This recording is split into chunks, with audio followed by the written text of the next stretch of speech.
Alright guys, welcome back to the OPD podcast. We're at episode 32 and we have IFBB Pro Luke Sandoe joining myself and Austin Stout today. Very lucky of us to have you, Luke, so thanks for coming on. No, thank you very much for having me on. It's always a pleasure. So, I know we've got no topic or anything, but they're usually the best podcasts anyway. We'll just talk shit for an hour, see what comes out. I'm used to that. It's good.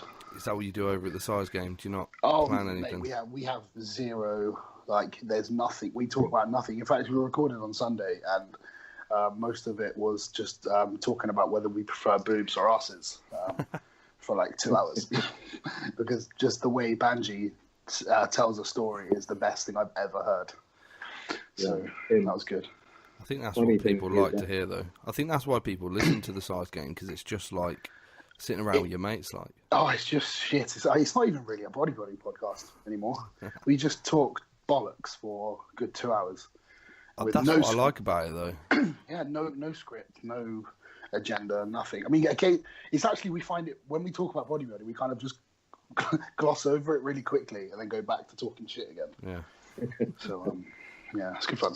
I don't think we've ever actually spoke proper bodybuilding on this podcast. We always do, like, topics related to bodybuilding, but I don't know if we've actually ever gone deep on actual bodybuilding. There is a reason for that, and that's because it's fucking boring. Yeah. You know, it's weird, but I find it like like when I was a beginner, I was super interested in it, and the more I've gotten into it, the more I'm more interested in my own bodybuilding rather than actual bodybuilding. If that makes sense, I think that's the way it kind of goes. Yeah, you kind of stop giving a shit about the sport. I don't know. I think when you're that in depth in it, you're not really as much of a fan as you are a participant. Maybe. Yeah. So I know you're a Mediphorm sponsored athlete now, and Mediphorm sponsor the podcast. How did you get involved with Mediphorm? Okay, so a couple of years ago, I was listening to, I think it was Matt Meinrod and Ron Partlow's podcast, the All Ball Radio, sorry. Yeah. And they were talking about it on there. I was like, oh, that sounds cool. So I just ordered some, and I liked it, so I ordered some more. And then Sam reached out to Banji and sponsored the size game, and then he sent me some for free. And ever since then, I've just really liked it. It's a pretty interesting product, to be honest. I know a ton of people that use it, and not a single person has fucked it up, because that's I think the key thing with that product is you can't fuck it up. Yeah. You know, so like there's. I mean, how many people have you know of that try oils and tradition, even just pinning their gear? You do it too much, it looks shit. Yeah. So, but that's the cool thing about Mediphorm is you can't get bad results from it. Yeah, obviously you don't get that like oil depot. Yeah, so even if you abuse the shit out of it and used a bottle a day, you just get swollen and it would just dissipate. You know, you couldn't really fuck it up, which was quite a unique angle. So I think Sam's come out with a good product there. And I haven't tried the new one yet. You know what I mean? I've got some sitting down. I've just started my off season, so I'm going to be starting that this week. So I'm really excited to try the new one as well. Yeah, it's thick, mate. Well, the other one's like spunk. So yeah. Is this one like gloopy, is it? Well, I can shoot the original through like a 27 gauge, no problem. The RL, I was having to use like a 21. No. So. just using like a pen. A harpoon. yeah. Oh, but nice. It's good though. Yeah. No, it is. But like that's the thing I've always liked about Mediphorm. It's one of those. I mean, you can't abuse it. It falls into its own category. It's funny talking about it because everyone's like, "What's this Mediphorm?" And you say, "Oh, it's like an SEO." And I think 9 times out of 10 that puts people off straight away. The word SEO. It's like you might as well say, "Oh, it's cancer," and they're like, "Oh, fuck." But when you say, "Oh no," but then you explain it, it makes a lot of sense to people. Which is exactly why I tried it, because I was never into SEOs. I was like, "I'm not trying that. It's bullshit. Everyone that does it looks shit." So when I heard about the Mediphorm, I just kind of had to try it, and it's great. It's something I wouldn't rely on, certainly, but it's definitely a good tool to have in your toolbox. Yeah, I mean, I refuse to even call it an SEO. Like, I try to avoid that in the initial conversation. I do now. Yeah, well, I mean, every time I've posted about it, I've linked your, because you've put the video up on the YouTube. So I always link people back to that. So just instead of me explaining it, just watch this, because Austin explains it better than I can. So, and that clears up a lot. It clears up a lot of people's queries. There's a stigma with it as well when you say SEO. People are like, oh, using SEO. Yeah, there is. And this is the one thing I don't understand about bodybuilders, is because they'll jab like 4 or 5 mil of trend into their delt, and they don't have an issue with that. And you're like, well, why don't you pin it without any hormone in it? And they're like, whoa, no, that's cheating. Yeah, what? Yeah, it's like that's just what bodybuilders are like. And no, it's not cheating, because you don't all of a sudden get arms like Phil Heath overnight. It's just an extra tool you can use to enhance your physique. Everything we do is trying to enhance the look of our muscle, like, down to eating food, down to training. Every aspect of what we do, we're trying to develop a look, and anything we can use to help that, I think, is a good thing to use. Yeah. I mean, it's all, I don't understand why anyone would say cheating, other than like financial limitations. I don't think that anything's cheating. I mean, I used to when I was younger, but I mean, in enhanced bodybuilding, I don't know how you could possibly draw that line. We all have the same tools at the our disposal. Exactly that. I mean, and if you're going to go the SEO or the site enhancement product, as we'll call it, if you want to go down that route, some people do run the risk of using a lesser product, just like the Synthol. I don't really know if that's still around, or things like that. And it's really easy to cockle it up and make it look bad. Yeah. Which is why people have the stigma, because people don't know how to use it. And when they do use it, they think it's like everything else, more is better, and it's not. There's a lot of Synthol sold with like silica in it now as well, which can look so bad. Yeah, exactly. And it's that's why I like Mediphorm, because it's safe. You can't, like I said, you can't cock it up. So it's kind of a no-brainer, really. It's like, use this, it'll make you look better. You can't look worse. So why it's so safe. Exactly. So why would anyone say, nah? It's a call to authority, isn't it? People do it with gear as well. If you say, I'm using 2 grams a week, they're like, twice as big as you, and I'm only using 1. Well, great. Yeah, exactly. There's this new fad going around where everyone's showing off how little amount they use. Yeah. They're like, well, I only use 400 milligrams of test a week. And I was like, well, good. I can tell you don't look that good. So it's like nobody gives a shit if you're natty anymore. So it's like now it's all the TRT crew, where everyone's showing off how little they use, and it's like no one fucking cares, man.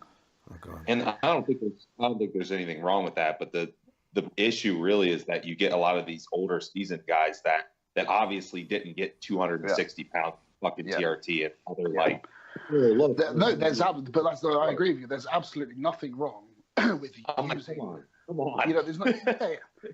I mean, there's nothing wrong with using a low dose. That's absolutely fine. And if you can get the results using it, great. Just don't sort of make yourself sound like an authoritative figure, like you're better than everyone else just because you're not using as much. That's the problem I have. Is like people they're like, well, I'm using less drugs, therefore I'm a better human being. It's just really weird. And that's what we tried to get across with the podcast we did with like Dr. Scott. Like the requirements are so different between individuals. It's insane. Yeah, exactly. And I mean, I talk about this all the time. I mean, you guys, you all coach people. How many times have you heard people say, well, JP uses loads of Tren, so I'm going to use loads of Tren and no test? And it's like, okay, fine, that's fine, but you're not Jordan Peters.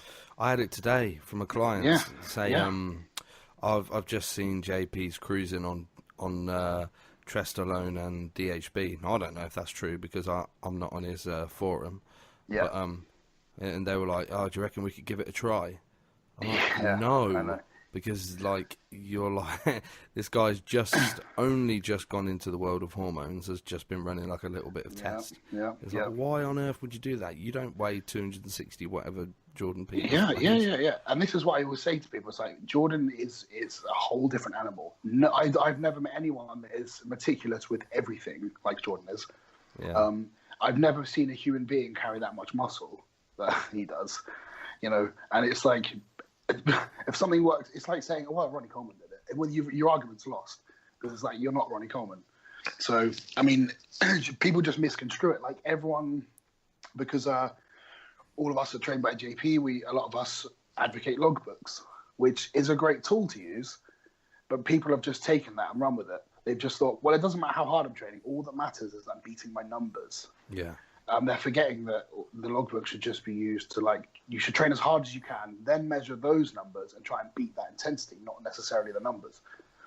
And it's like, and it's the same with like Ben Pekulski and Joe Bennett, the hypertrophy coach. Like, I see so many people training like fucking dicks now with like no weight because they've misconstrued what Joe and Ben have said. Like, Joe and Ben have said you need to perfectly execute a movement, then get strong.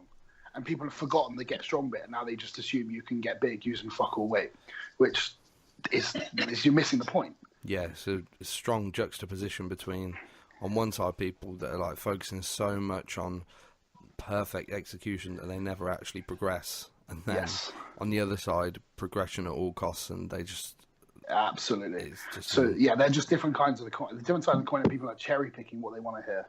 Yeah, and I think generally a mix of the two is probably best. Well, yeah, if you can, yeah, exactly. That's what bodybuilding is. You want to. I mean, I've always been under the impression, especially with my own progress, that the stronger I get, obviously with perfect execution, the bigger I become. Yeah. I'm not getting stronger at lifts. I'm making my muscles stronger. Yeah. You know, that's another people. You know, I don't give a shit how much I can squat, but I do care how strong my legs are for reps. You know, that's, or rather that's how difference. much stronger they get, I suppose. Yeah. So it's not a question of like how much weight is on the bar in terms of just arbitrary numbers. It's like I want my like chest to be stronger on everything, because then I know it's making progress. Mm-hmm. It's not I'm not just lifting heavier for the sake of it, because I've seen a ton of powerlifters with fuck all muscle. Exactly. To a bodybuilder, you know. Yeah, because strength is so neurological. Yeah. Oh yeah. I mean, how many times have you seen like these like Chinese weightlifters squatting 5 or 6 plates like it's nothing? Yeah. It's just practice. Yeah, neurological practice. Exactly. I think a good example too is I worked with a couple of people that were strength athletes beforehand, or maybe they competed in like CrossFit. I had a girl that competed at the World CrossFit Games, so really high level athlete, you know, and great. She came over to bodybuilding, and before it was move weight from A to B as efficiently as possible. Where bodybuilding, you almost want to do the opposite. Like, you almost want the movement to be inefficient because you want all the tension. So she had such a hard time. Like, she was strong as fuck, but she couldn't feel anything. Yeah, you know what I mean? Well, that's what my training partner Ben is like. He's a really freakishly strong squatter, but he squats because he enjoys it, because he's strong at it. He knows it contributes nothing to his leg development, because he's just standing up as fast as possible. And it's everything else that is building the tissue in for him. And it's you know, there's so many people that like I see guys all. In fact, I've got a couple of clients actually that when they press, they're like, "Oh well, I'm only getting sore lats from doing my heavy pressing." I said, "Well, you're not doing it right then. Are you just pushing the weight, or are you actually creating tension where you want it?" So, you know, there's I mean, I think that's one of the most interesting things I've always found about training is like bodybuilding training is nothing what people think it is. It's because I mean, have you seen a lot of Derek Lunsford's training recently? Yeah. Like on his story. Like, he's gradually getting stronger, but his form is so precise. Like, everything's so precise with moderately heavy weight, because you can see every rep is like torching the muscle, like completely. It's pretty cool to watch. I mean, did you ever see the video of when Dallas was alive, when he trained legs with Joe Bennett? With Joe Bennett, yeah. Yeah. So like the week before, Dallas was squatting 7 plates, no problem. And then he trains with Joe, and they do a safety bar squat with a plate aside, and Dallas is shaking like a shitting dog. Yeah. It's so fucking hard, you know. So that's where I think that's where people are getting mixed up. You know, you have to get stronger. You have to. There's no way around it. If you're not getting stronger with perfect form, you're wasting your time, in my opinion. Yeah, there has to be progressive overload in some respect, whether that be via load or volume or intensity or something. Progressive overload doesn't mean numbers. It means overloading your muscle more and more and more. Yeah. Which is where the perfect execution comes into play. Exactly. There's ways to initiate progressive overload outside of weight and load. Yeah. I mean, unless you're like a genetic freak like Ronnie Coleman or even Branch Warren, who just trains so hard and so heavy that they can't help but hit every muscle to like then you have to probably think about it a little bit more.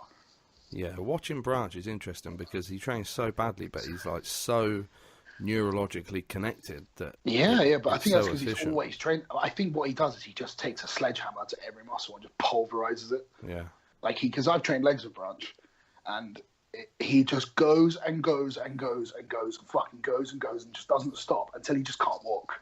And he's like, yeah, we're good. Because we did that. We started with squats. No, we started with leg extensions, and he was doing like sets of 50. And I could barely stand up after these leg extensions because we just did like 4 sets of 50 to failure. And then we squatted, and he was doing sets of 15 all the way up to 5 plates. Sets just all the way up. And like by 3, even 15 reps with 3 plates is pretty fucking hard, especially at the pace you're moving at. So like, yeah, I probably wasn't thinking about my form at all because I was kind of just trying to keep up with him. And my legs were fucked for like 10 days. Yeah, I bet. And that, if he, but nobody has the mentality that he does, so not many people can get away with that every day. Which is another thing going back to Jordan. He trains extremely low volume, high frequency, which is, I think, the best way to train. If mentally you can train as hard as Jordan, which again, 95% of people can't do that. Yeah, and that's the side of genetics that people don't often look at. Yeah, absolutely. So you've got to be a bit mental. So how far you can take yourself. Like, not just training, but exactly. I wish I could train like that. Like, from a system standpoint, I could just kill myself. I mean, I could train 1 day a week and be fucked. Yeah. But I can't. Like, I have the shittiest nervous system in the world. It's frustrating because it really inhibits me from training the way I want. Yeah, I actually would say I'm the same way. My nervous system isn't as good as I'd like it. Because from my understanding, your nervous system never improves. You guys, would you agree with that? It's like one of those things you can probably improve to a certain extent, but your nervous system is your nervous system. And the more muscle you get over time, the harder that is on your nervous system. So yeah, exactly. So now when I train, I'm dead. Like I'm just shit for the rest of the day. Where even for a couple of days, I'm just gone. Whereas when I was a lot smaller, I'd recover way faster. Yeah, not only that, but your ability to your neurological connection with the muscle gets better as you as you train more. So it's like you see someone that's been training for 10 years, their first rep is as hard as their 10th rep. You know what I mean? Because and so like to me, I just fucking destroy myself in like 2 sets. It's frustrating because and you have a lot more muscle than I do, but I mean, you're to your point. The more muscle you have and the bigger you get, the more load you have. So obviously that's harder on your nervous system. Yeah, exactly. I mean, I remember actually I spoke to Phil Biz about because I don't know if you've seen those videos he posted recently about when he trained Big Ramy like 2 years ago. And because Big Ramy's quads are so overdeveloped, like Phil was saying that when he just does his first rep on leg extensions, it's so painful because neurologically he's so well tied up with his quads. You can feel everything. So he just so he can't lift anywhere near as heavy or as many reps because he's so efficient. That makes sense. Yeah. So I think that's actually the way most people are. Like my chest is one of my weaker body parts, and it's really hard for me to contract it hard. And then something like my back, I can get cramps on my first set because I can contract my lats that hard. I'm the same with quads. I can be smoked after like 2 sets of quads. Chest, I really have to potentiate and spend a lot of time working on getting reps efficient, and I'm getting better at it. But ever since my first day in the gym, quads have just fired, and they've always grown the fastest. Yeah, it's like that with my calves as well. I don't really train them because fuck you. Because my calves have always been pretty big. They're pretty fucking big, but when I do one set, I can't even walk. They just blow up. Because they're a genetic strong point. It's like I think it's just the same with most people. If you anyone who's listening, if you have a genetic strong point, I bet you can train it better than your shit body parts. Yeah, and that just shows how important neurological connection is and developing it as well over time. Yeah, which is what I think Joe Bennett is so good at. Yeah, absolutely. Yeah, I mean he breaks everything down so it's really understandable as well, which I like. Like, because you get, I mean, sometimes when you hear people who don't really know what they're talking about try and talk to you about training your lats, and they'll start giving the kinesiology fucking lesson. I'm like, no, just, he'll just say, just pull with your elbow, and it clicks in your head. And it's like when you, I think because he can explain things so simply, he does have a very acute understanding of it. Yeah. And he kind of, you know, lats you can put that into especially, practice. like you said. Like, I couldn't train lats at all until I watched Joe's videos and broke down his like form execution. And then all the update photos I've been posting recently, people have been saying, Jesus, your lats have exploded. How have you done that? It's like literally just training them properly. And it's like, I always thought this with Bukowski as well. Like, he's always been pretty efficient with his training, but he was, at one point, at his peak, he was probably one of the biggest pros in the world, right? Yeah. And he was also one of the strongest. Mm-hmm. So he'd be squatting 6 or 7 plates with such precision, you know, and that's how you could develop that mass and that size, is by being able to overload a muscle under such immense weight with such precision. That's where you get freaks. 100%. Like you see Akeem Williams squatting, it looks like butter. You know, it's just it's so easy and precise. Obviously, if to him it hurts like fuck. I mean, it's probably excruciating, but it's just so precise. Like Roman Fritz is the same. You know, they're textbook, and that's where the freaks come from. Unless you're I agree totally. If you can get strong as hell with control, then you see. Yeah. Every time I watch a video back of me training, I'm like, oh, that looked really easy. But when I was doing it, I was like all out. Yeah. But yeah, like, sometimes I'm like, I'm not going to post this, because the amount of people you get commenting said, oh, you had at least 4 or 5 more there. It's like, well, you didn't feel it, so you don't know. Yeah. Right. You know, so, yeah. Right, we've got a few questions on this thread if you want to. I do, let's do it. Right, a lot of them are shit. First one I'm not even going to bother with is asking to go into detail about the diuretics and the Ceto thing. Pretty sure we're fed up at that. I've probably put that to bed now. Yeah. Next one was, with you working with Ceto, Jansen, Meadows, Justin Harris, and JP, what are 1 or 2 takeaways and things you've learned from each of them? I've never worked with JP. He's just one of my best friends. We've just been friends for like 6-7 years. John actually reached out to me, so I wouldn't say I've learned anything from John directly yet, because it's been about a week or 2 weeks or whatever. Justin Harris, I learned so much from Justin. I would actually love to work with Justin again. I was actually going to contact Justin again this time around before John reached out to me. So I would say the only 2 real coaches I've worked with fully is Justin and, well, actually, I'm obviously Ceto, but Justin, Matt, and Ceto are the 3 that I've learned a lot from. And in all honesty, their approaches aren't dissimilar, really. They're pretty. There's not a lot that any coach will do to you that you've not already done with somebody else. They just might have their own spin on it. Justin was very good at. He did a lot of carb cycling with me, so I'd have like 3 high days a week. My normal training day diet, which we would call the medium day, and then my rest day would be extremely low carb. And he'd only use insulin with the high days. And he's very, very good with insulin because his daughter's diabetic, and I know he's done a lot of research into diabetes and insulin use.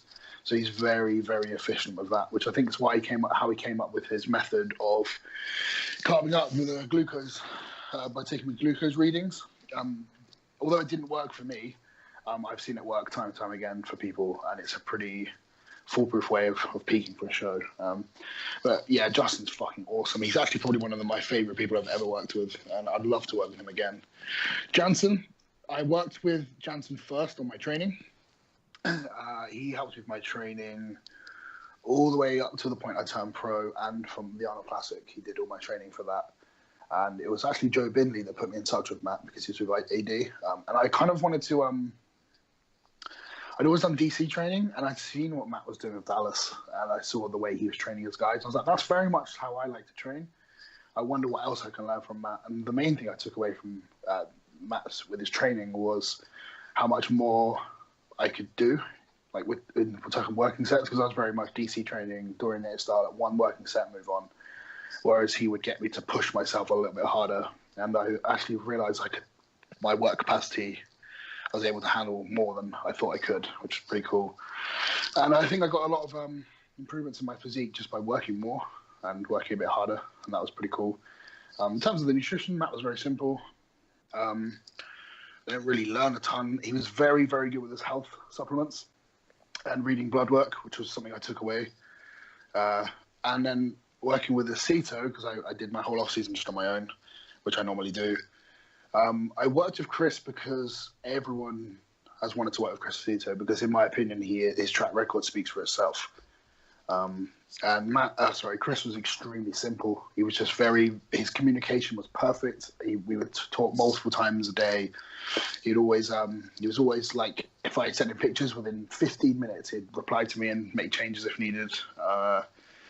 And he kind of, the first couple of shows I did with him, he really honed in on how to prep me, which is kind of what I've always thought all along, is push as hard as I can for as long as I can, then pull back. Whereas in the past, most people would just push me through and I'd just get worse, which is ultimately what happened with the last show I did with Chris. He just kept pushing me harder and harder and harder until I just fell to pieces. But yeah, he had a really good eye. And the first couple of shows, he peaked me pretty well.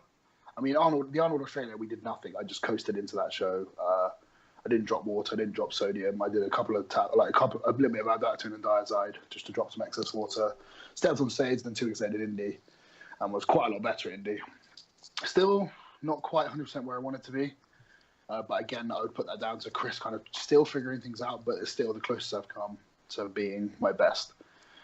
So what I would have taken away from Chris is learning the signs of when to push and pull back. That's what I've kind of learned. Because a lot of people kind of throw this word cortisol around a lot, which I've always hated. I've always been like, that's bullshit. But if my body's under stress or my mind under stress, my physique just doesn't respond at all. I mean, the amount of times I've had people just say to me, "Yeah, just get shredded, man." I'm like, "You fucking joking?" I'm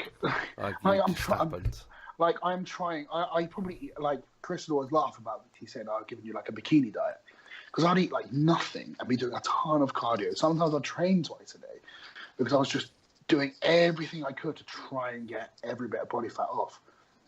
But weirdly, for India and Australia, I did barely any cardio and ate more than I ever have. So looking back at that, that tells me that my body was in a comfortable place, like it was efficient.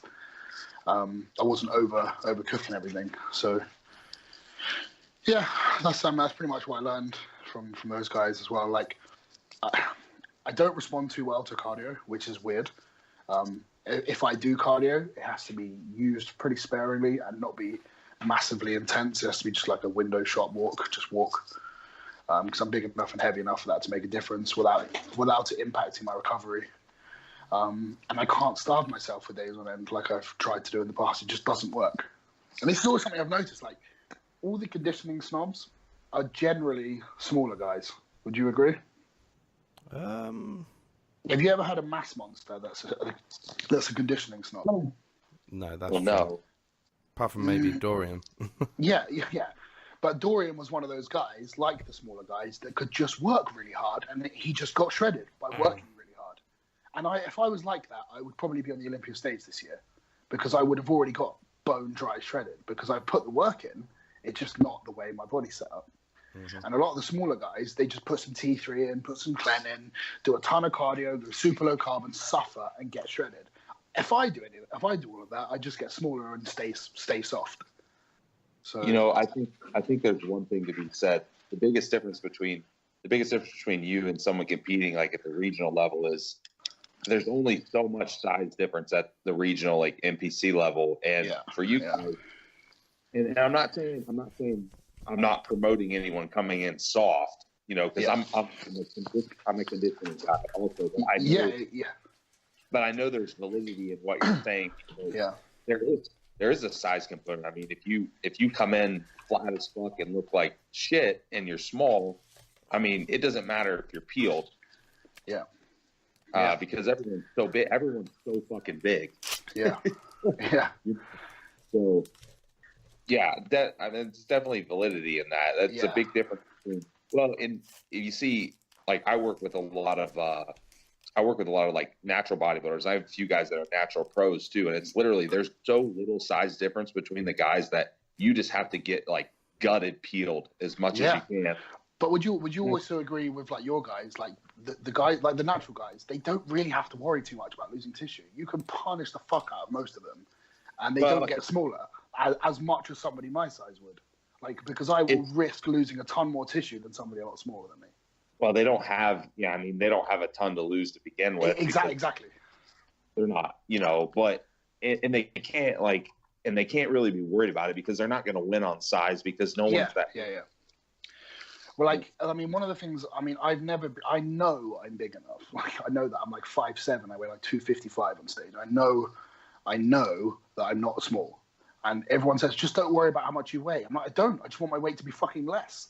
I want to come down. I want my weight to come down, and it just won't. And Chris put it in a really good way for me. This is one thing he said. He said, if we try and get you bone dry shredded, you will look like shit. You need to be hard and dense. And that's how you'll do well. Like, I need to be, so like, this is the kind of thing I've always kind of tried to get people to see it from my perspective. Conditioning varies from person to person. Like, if you look at, say, like Jay Cutler and Victor Martinez versus Branch Warren or Jose Raymond, for example, like, the whole grainy thing it's very genetic. And Jay he never looked hard and dry. Would you kind of agree with that? Same with Victor Martinez. They never looked hard and dry.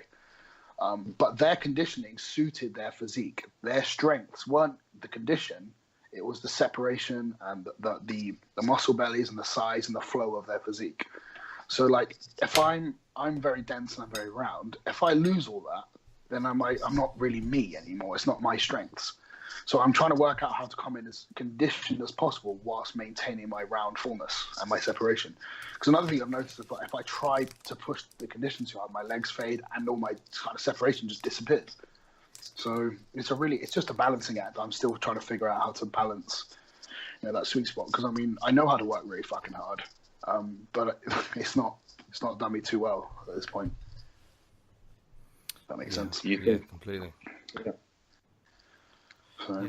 It's interesting because I do anecdotally see more like proteolysis or like muscle, like actual skeletal muscle loss in like bigger people than I do naturals, even considering they're running like super physiological amounts of androgens. It's always interesting, like, well, why? Yeah, I mean, this is something that Justin always said to me, because if you ask Justin a question, you'd never get a sciencey bullshit answer back, even though he knows that because he's extremely smart. He would just break it down really simple.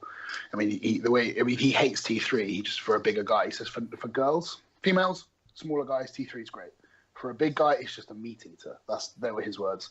And he always said, like, someone like me, or like a pro, like a bigger pro, the amount of muscle we have in our body doesn't fucking want that. It wants to get rid of it. It doesn't. It's not natural to have this amount of tissue, regardless of the drugs. Like, this is just what he said, and I kind of agree with him anecdotally, because if he says, like, if I've still got if I've got some body fat there or a ton of muscle, and I'm starving myself, what do you think my body will try and shift first? What it doesn't want, or fat, which is kind of used for survival. And this is the way it was put it to me, which might sound like nonsense bro science to a lot of guys, and it may be in actual science, but in real life, that's kind of how it seems. Well, I think you take anyone away, like, the further away you get from your natural set point, whether it's muscle or fat, the more your body adapts. So of course it's going to want to dump that muscle. But I mean, like, your natural set point is more than mine. Like, genetically, we're different. But at the same time, still, you're not going to walk around 280, 300 pounds like if you didn't train. That's my point. Of course. Yeah, of course. So, do you know what does interest me? This is completely off topic. I don't know what's coming to my head, but talking about fat loss, generally see worse fat loss recently because of the low test whilst dieting trend.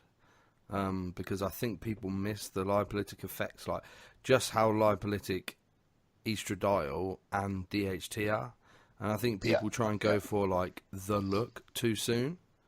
People are just saying it goes back to that. Well, Dorian did it.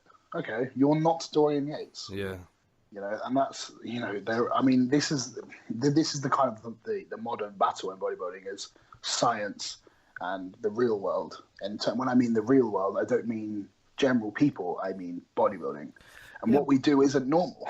Like, it's not normal. There's nothing we do is considered normal. Like, so a lot of things that can be backed up by, say, science or whatever, or studies, a lot of the time aren't 100% applicable to what we do because there's so many other variables in play. And I mean, I've heard some really, really smart people say, "Oh, refeeds on paper do nothing," and I say, well, that may on paper you're probably right, but why in the real world does it seem to make a really positive impact to use them when you need, or like the whole fasted cardio debate. People say, "Oh, you don't need to do fasted cardio." Well, okay, that might be true, but why have bodybuilders been getting shredded for 30 years and been doing fasted cardio? If it didn't work or it wasn't efficient, then they would have figured out to do it another time of day.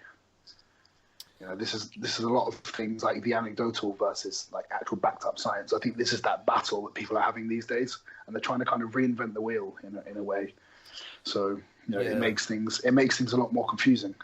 That's less of a case of doesn't say it in the science, and more of a case of like science when it suits you. Cherry picking. Yeah, because we do have tons of research that like estrogen and DHT are like seriously lipolytic. Yeah. But people want to look dry and hard or whatever from 16 weeks out, but it's such a waste of time. Like there are stubborn fat stores that require a low estrogen environment, but leave that until like 5 weeks out. Yeah, exactly. And you got to remember, like in the early 2000s, late 90s, which I believe is when things like Arimidex came out. If they weren't throwing that in, or like the hardeners, quote unquote. The bodybuilders back then weren't throwing those in until 5 to 6 weeks out. Yeah. For the most part, unless you're not in it. For the most part, they weren't throwing it until 5 or 6 weeks. But like a lot of these guys weren't just randomly doing things. They were doing things based on what they were seeing, which obviously is what anecdotal evidence is. So. Yeah, the thing with AIs as well, because you really don't need it. I mean, especially if you use like a long ester test, you can just utilise like, let's say you got 5 half-lives left of an enanthate ester in your prep. You can just pull it at that point. 5, yeah. Exactly. That's what I do with my own guys because it just makes sense. Yeah. Right. If it's going to clear within X amount of weeks, just pull it then. It'll kind of taper itself down. Yeah, but instead you'll see somebody saying, right, we need to switch to prop here and then switch to base here, and I want you shooting it 3 times a day. It's like, it's the same molecule. Yeah, three times a day, and now we need to use letrozole and Arimidex because we're 5 days out. What do you mean? Why are you doing that? Yeah. It's but this is the thing these days. This is why I think what Jordan's doing is so good with the site is because we're putting out real applicable information that's broken down and easy to understand. Again, there are a lot of people that cherry pick what they're hearing and reading. But for the most part, it's certainly helpful. It's clearing up a lot of like the misnomers that are in bodybuilding, like this stuff that people assume you have to do, which is just bollocks for the most part. Yeah, I think I need to get myself on Jordan's site. I mean, it's probably nothing. Honestly, it's probably nothing you haven't heard. What's cool about the site is you get like myself, James, Sassan, and Jordan put up a ton of content in terms of training and how we eat, so people get to see what we do. We answer questions about what we personally do. So you've got 3 IFBB pros. We answer all drug questions, which is pretty unheard of in pro bodybuilding. And also you've got Jordan putting out a lot of really good information that's easy to apply, and he's not confusing people with long words that unless you're heavily involved, you're not going to understand. So he's breaking down like key information that people can take away and apply to themselves. So you probably know everything he's talking about. I wouldn't be surprised one bit. You guys, you're in the same job as Jordan. You're both like high-level coaches. Mm-hmm. So it's but it's not for high-level coaches. The site is for people that just need to learn themselves, and it's a great resource for everyone and anyone. I mean, there are actually Olympians who are members of the site. Yeah, that's cool. And they just watch all the videos. And it's cool because we're trying to just put out as much good information as possible. Like I put up my cycle the other day, and a lot of people are like, is that really all you're using? Because they think, oh, you're a pro, you're like 300 pounds, you must be using like 6 grams of gear, and it's not the case. So that's, to me, is always a positive, because you're stopping people thinking that to get to a certain level, you have to absolutely abuse your body, and it's not the case. Yeah, that is the funny thing, because I guarantee I'm probably running like 3 times as much gear as you, but you weigh... Well, my cycle I've just started is 1,000 milligrams of test and 1,000 milligrams of primo. Yeah, I'm running more than you. But then I've also I use 6 units of GH a day, a little bit of Slin and a little bit of Increlex, which I've just started with weaker body parts, and that's it. Yeah, I'm also running like twice as much GH as you and a lot of But you know what? If I needed to run it, I would. Exactly. It's not from a moral perspective. It's just because I haven't needed to. And this trust is, me, I'd run less if I could. It would save me. Yeah, exactly. People don't understand. But that's part of the things we talk about on the site. It's like you run kind of what you need. And my opinion on gear is always, if you feel like shit, you're doing it wrong. Like people running a bucket load of train in the off season, they can't eat, they can't sleep, they feel like shit all the time, and they think that's absolutely fine. Like, what the fuck are you doing? If you can't eat or sleep and you feel like shit, then don't do it. Yeah.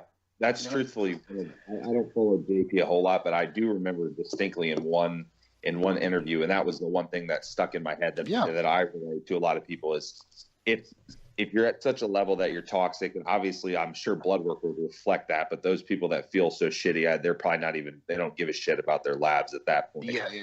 But if you feel that shitty, it's impeding training performance, you can't eat, so on and so forth. Yeah, I mean, what's the point? But there's a lot of people like that. Yeah. And we've also got Dr. Dean St. Martin there as well, who's probably the cleverest person I've ever spoken to in my life. You can ask him any question about anything, and he'll have a really fucking good answer for you. I asked him about half an hour ago, you guys have obviously, if you heard when people use Tren, they get horrendous digestive problems. Yeah. Yeah, a lot. It's not everyone, but certain people, myself included, get really bad digestive problems. And I've asked a ton of coaches like what they think, and none of them had an answer for me. And he just gave me this really long, detailed answer about what it is and how to fix it. I was like, fucking hell. So what did he say? Are we allowed to know that? Yeah. So I've actually, it's just to build up. So I'll read it out. It's got something to do with how do you say it? Cholestasis? Is that the word? Okay, I'll read it out. Because I've never been able to get to the absolute bottom of it, but I've got a few theories. He said it's due to an increase in histamines. Okay. So and then he just gave me a load of things. And then he just gave me a load of things to help it. And then he actually posted on my thread on the forum with a list, because he breaks things down. Again, he breaks things down extremely easily for people to understand, even though it's quite complex information. Let me try and find what he wrote, because it's a good information. Because I didn't know that. I've asked a lot of people who are way smarter than me that don't know that, but now I do. Now it's out, and I've just so my stomach's not. I was going to do parabolin with this cycle just for like the first few weeks. Because I wanted to get that surge in training.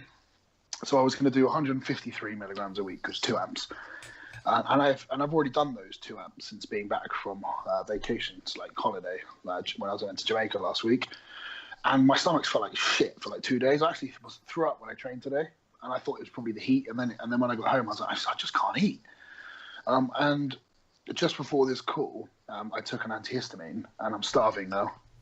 I'm absolutely starving. So there's got to be some. There has to be some. I mean, I can't imagine he's wrong, because I've been struggling to eat all day, and now I'm brutally hungry. So this is what he actually said. And what antihistamine did? Yeah, sorry. I can't actually remember. I just got one out of the cupboard. I just said, shall I take an antihistamine to help me now? Like how I feel right now. So try it. It could work. So most of these things I actually can't even read. Okay, so 1, DAO and MAO-B control histamine clearance. It needs copper. Most multi-subs don't have copper. Zinc carnosine to support parietal cells. Betaine hydrochloride is needed to support stomach acidity. If food is repeating, concentrated ginger and oil of peppermint alleviate posted on ginger nausea. Today. It's quite interesting. And D-limonene for bile flow? That's it. Yeah. To help coat the esophagus. Yeah. So that's just the 5 products he said to help control the sides. That's interesting, because I've posted individually on all of them. And like nobody, like Jansen, Aceto, Justin, none of them could come back to me with an answer. And that's not because they're not smart, but he's got a PhD in this, so he's pretty fucking clever.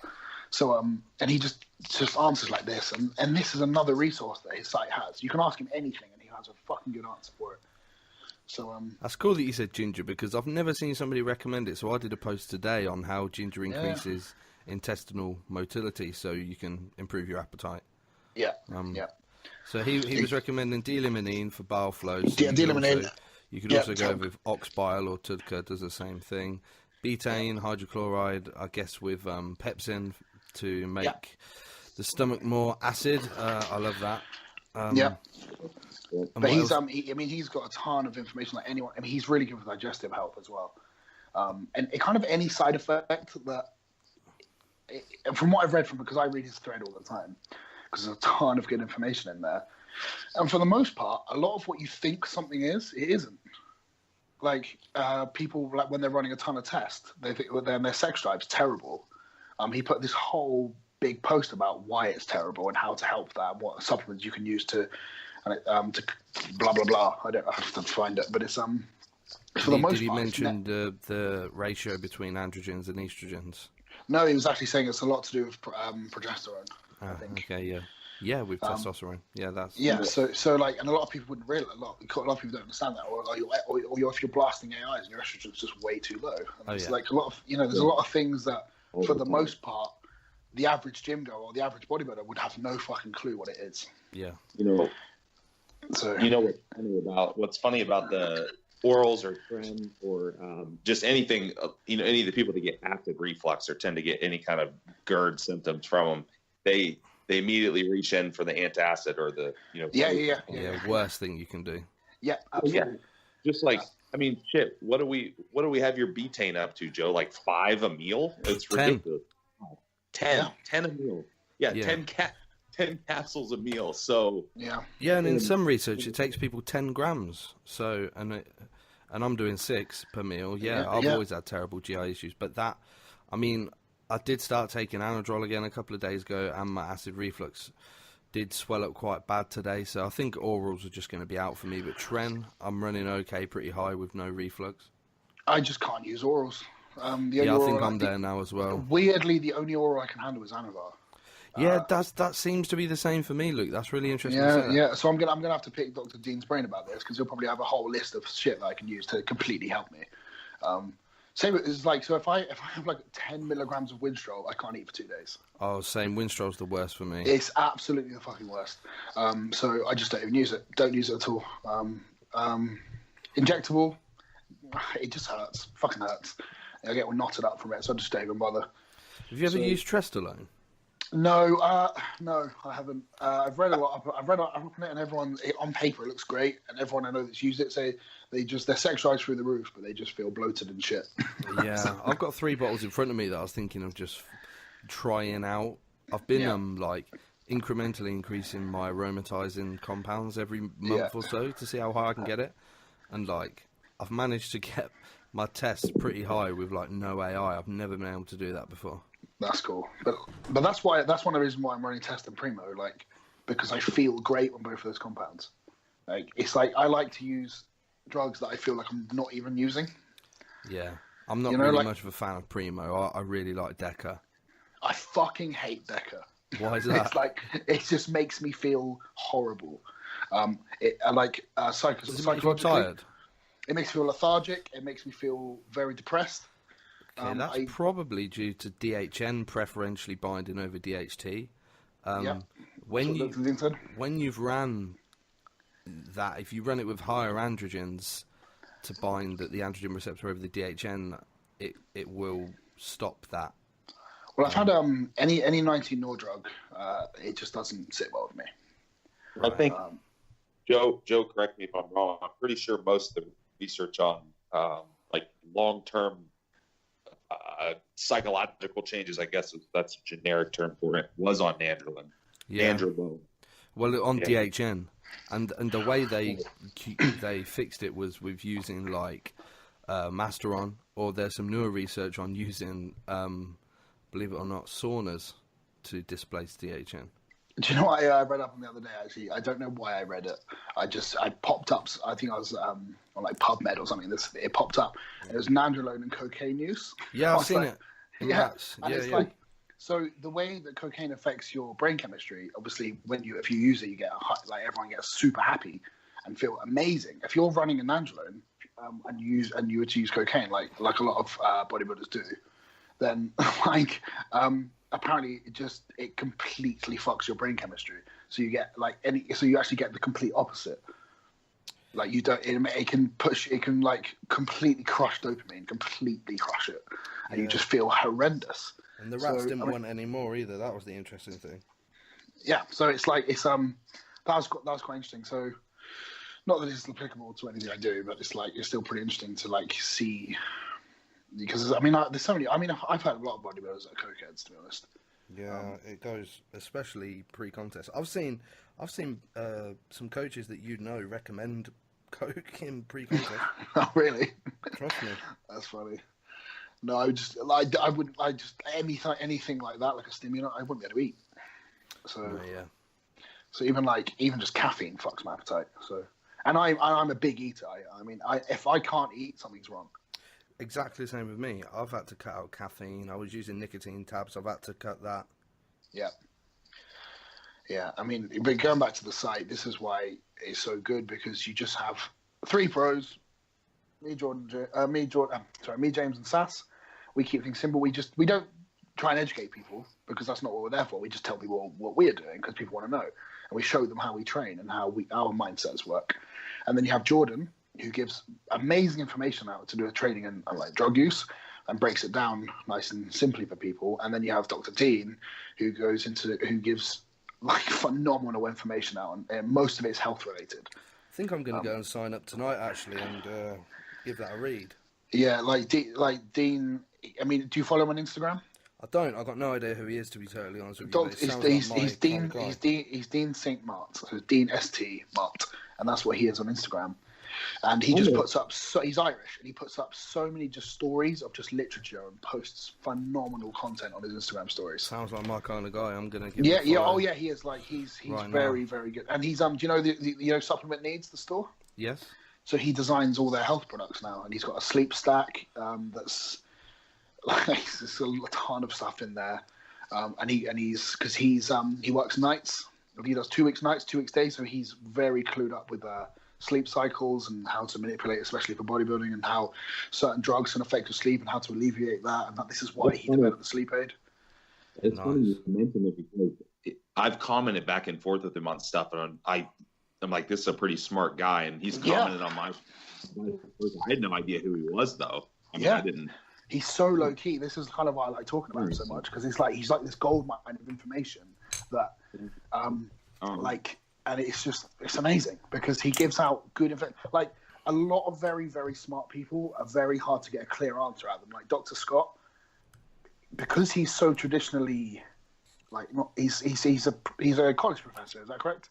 He's a lecturer. So he never says yes or no. Everything he says is maybe, and he gives you both sides of the coin in massive amounts of detail, whereas Dean will just give you the answer you want. Yeah. Which is, and it's always a good answer. So he's a huge wealth of knowledge, and I don't think he gets anywhere near the credit he deserves, to be honest. I don't even think he helps or preps anyone at all. It's interesting. He hasn't got many followers on Instagram. Maybe no, I know. He doesn't. On here. I would absolutely 100% advise it. You guys would probably just get on like a house on fire, to be honest. He's a clever guy. We could talk anabolics and GI issues. That'd be really cool. Yeah, and he's yeah, you absolutely get him on. Read his thread on the site. Look at his stories. He posts up phenomenal information every day, and he's somebody. Next time I get blood work done, I'll probably send it to him to look over, because I think he'll think of things that not many other people. He kind of just know. You can say, "Oh, I've got a headache," or say, You can just text. You got any problem, just resulting in bodybuilding, and he'll just give you a list of natural supplements to use and the whats and the whys of every single one and how it can help and what the cause of it is. And I've never known him to be wrong. So he's a fucking clever guy. That's awesome. I'm going to drop him a line tonight. Yeah, drop him a line. I'm sure he'd come on. He's a very cool guy, and we have the same dogs. So what breed of dog do you have now? I've got a Yorkie. What? Well, he's actually a teacup Yorkie. He's fucking tiny. Oh, I can't stand little dogs. They creep me out. No, he's amazing. He wears a t-shirt. He's got a little Spider-Man t-shirt on. I feel like I can't work out what they're thinking. Oh no, he's easy. He's like pick me up, and then as soon as you pick him out, he's like put me down. That's all he thinks, and then he'll just sit there staring at you because he wants something to eat. It's pretty simple. I've got a Doberman. He's very animated. Yeah, I just love dogs. Really, I just think dogs are fucking amazing. If I didn't travel so much and I wasn't so busy, then I'd probably have a bigger dog. Yeah. But he's super simple. Like he's like 2 15-minute walks a day, and he's fucked. You know, and like he doesn't eat. Good much. for you, then. Yeah, exactly. Well, I actually got him because I had a dog with my ex, and she has him, and so I got Wicket. That's what his name is, and I thought because my last dog, who I still see, is he's half Yorkie, half Chihuahua, except he's quite big. He doesn't look anything. Yeah, Chewy. He doesn't look anything like either of them. He doesn't look like a Yorkie or a Chihuahua, and he's a fucking amazing dog. And he would walk. You could take him for a walk for 2 hours, and he's fine. Doesn't give a shit. He can walk all day. So much energy. Well, this little shit. You take him for like 15 minutes. You come home and he just like conks out on the floor, and he sleeps for about 4 hours. That sounds like my dog. Our little dog can run forever. We have an American Pit Bull, and his endurance is pretty shitty. He's pretty much done after about 10-minute walk. Yeah. See, my girlfriend wants to get a bulldog, and but the one she keeps saying, oh, we need to get a bulldog. I'm like, okay, well, let's have a look. And everyone's like, oh, this one's nice. I'm like, yeah, and it's $5,000. Yeah, my missus wants a Frenchie, and I just say no way. Yeah, I'm just like, well, I was saying you can fucking buy it then, because I'm not spending $5,000 on a dog. Yeah, no and they're bred just for looks, and they suffer terrible health as well. Yeah. Well, with Wicket, when I actually picked him up, I went on the I found him on like a pet site. I think it was like Pets for Homes or something.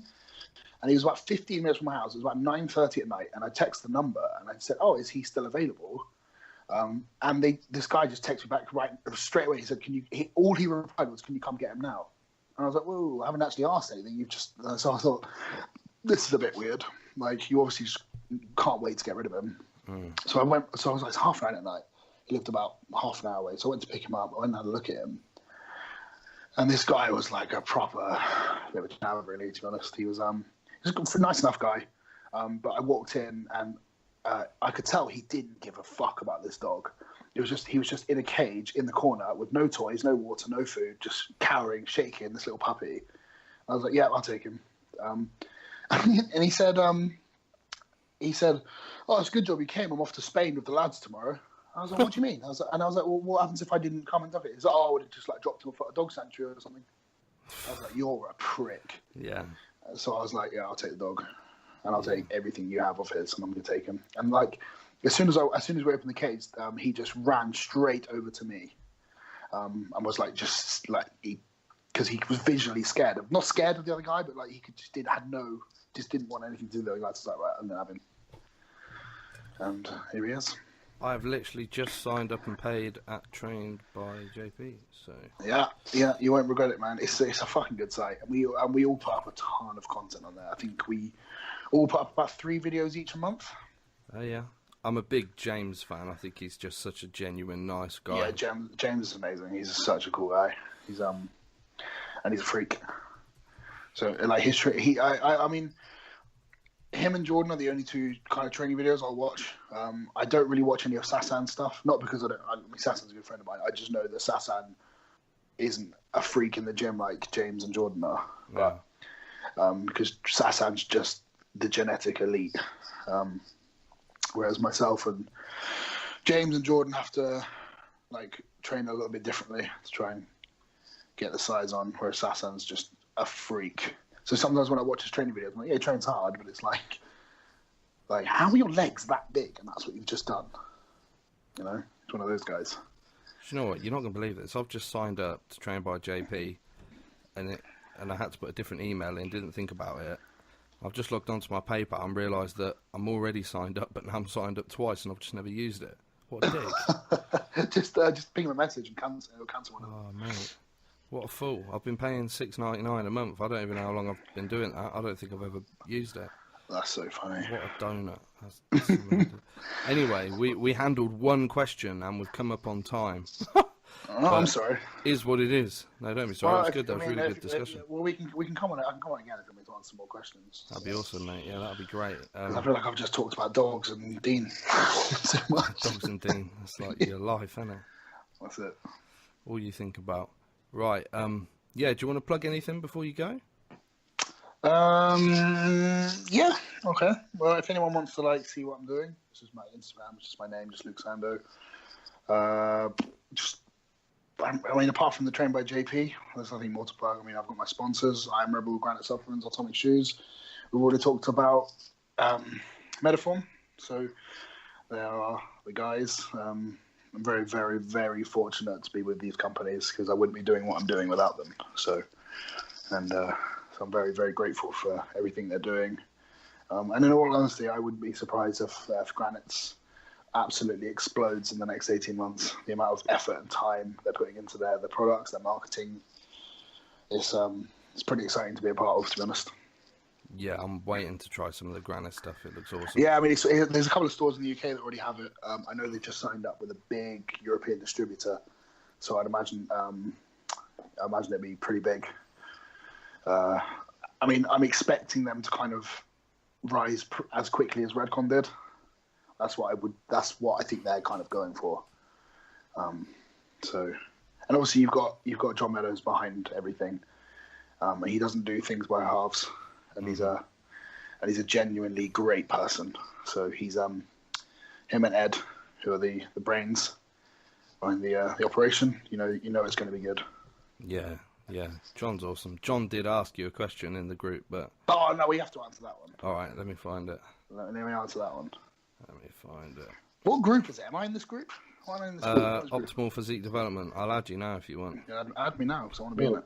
I have a question. So he asked, ask Luke how fast he can eat a large pizza. Too fast, to be honest. That is my problem. Is how much food I can eat. It's bad actually. I mean, thank God for GH. Otherwise, I'd be fat as fuck. Double the dose, and then you can eat it. That's what GH15 used to say. Don't know if you know who GH15 is. I do. So is that your from your expertise? You're telling me to double the dose, yeah?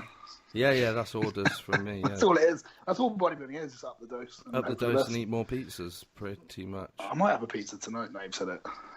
In fact, I might eat a pizza and time it, and then I'll have a definitive answer. I think 5 minutes. 5? Jesus Christ. 5 minutes. I'm an extremely slow eater, but I can eat a lot. But it takes me a long time.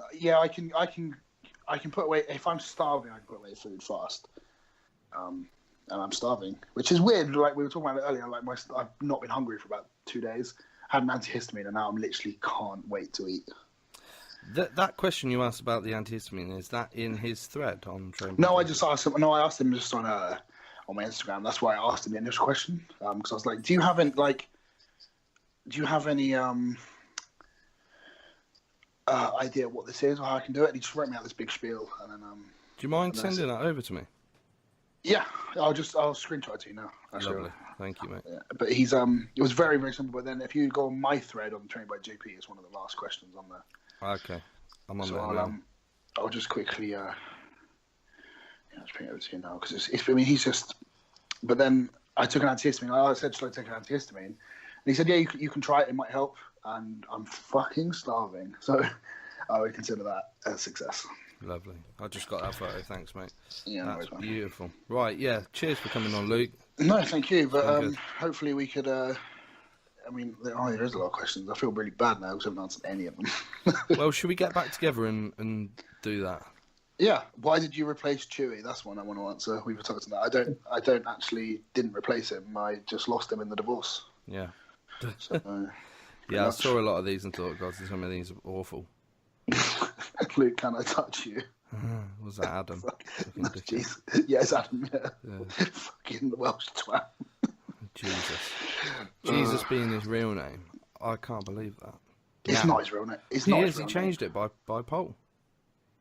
You know, like Jesus is actually pronounced Jesus. Did you know that? Somebody told me that. Yeah. Jesus. Yeah, it's like, so we've all been saying it wrong. Yeah. So. Well, he's Arabic, isn't he? Yeah. Or he was, rather. So he was Arabic. Now he's decided not to be Arabic, and now has the most Arabic name. And now he's white. Yeah, that's the funny thing. It's fucking weird. White with long brown hair when he was probably black with some kind of afro. Oh. Man, some of these questions are good. I feel bad now. These are good. Should we get back together and do a Q&A? Yeah, I mean, is there any particular reason why we're ending now? Or is it just because you have a time frame you have to follow? Or I think Austin's got to go. I could sit here for a bit. If I can sit here for a bit as well. I mean, Austin can go and do what he needs to do if you want to stay on for a bit, and we can answer some of these. Yeah, sure. Yeah, that's no problem. I'm good with that. I'm sorry, I have an appointment, so. Yeah, he's got more important stuff to do, Luke. Yeah, all right. Yeah, it's all right, mate. We know when we're not wanted. It's fine. It's cool, Austin. See you later, right. mate. You owe me one, Joe. Yeah, I know. Yeah. That's true. Well, Austin can just listen to this later on. He can do that. It'll be entertaining. That's what I had to do for last week's, yeah. When he's doing his cardio. Different kind of cardio. He'll be doing that. Do you know what I mean? With my voice in his ears. Right. Let's answer some of these. We can let you go, Austin. You can do what you got to do. Let me have a quick toilet break. I'll be less than 30 seconds. Right. I'll just sit here doing nothing. No, I'll go ahead and exit here. We'll not make this awkward. Are you going to stay for 30 seconds while he has a piss? Yeah, I can. I'll just stay on. So it's not like complete silence. We'll just hear you breathing. Yeah, well, I could put it on mute so you don't hear me breathing. So, but I mean, it depends if he's going to edit this out. I don't know if he's got the magic that Banji has. Because I've never listened to the Sides Game podcast ever. And somebody told me the other day that Banji says in the middle of the episode, he goes, right, we're going to have a break. And then just plays a song for 3 minutes. And then comes back to the show. Oh, he's back. What did you wait, what did you just do? I just went for a slash, but my office is right next to the toilet. I'm quick. What do you mean you just had a slash? It's been about 4 seconds. Yeah, don't mess about, mate. Was it just like steam coming out? It was just quick time. Damn, that's pretty impressive. We didn't even say anything. I've got a good flow. You can tell that my prostate is in good health. Yeah, nice. Yeah, exactly that. Prostate health, nice and clear. Right, let's crack on to some of these questions. I would have edited that, but it was quite funny, so I'm going to leave that all in. Yeah, Banji does do that, and I often find it quite odd when it just goes to... and it's the most random music. I've never listened to the show because I can't stand the sound You've got to listen. Voice, but, it's like, elevator music for like 3 minutes. He's the best. He's probably the best person I've ever met. He's just... I mean, we record like the episode we recorded the other day. Sometimes I feel like it's... do you ever listen to the Ricky Gervais show with Carl Pilkington? Oh, I love it. He is Carl Pilkington. Yeah. Like some of the stuff he says, I'm like, what the fuck are you talking about? Yeah. It's all straight face, like that. Yeah, like he's not humor, even. satire. Yeah, and he's not even joking. Yeah, I love it. Yeah, it's amazing. Okay. So yeah, you pick a question. Let's do it. Let's go from the top, mate. Well, this one says this will look forward to. Oh, this I will look forward to. Nice. That's not a question, but cheers. Who's that? Who said that? That's John Anthony Gill. One of my clients. So this is from John. You're wet. No, I'm not going to go there. You should though. But right, this one's from Trey. This is the whole situation with acetyl and diuretics.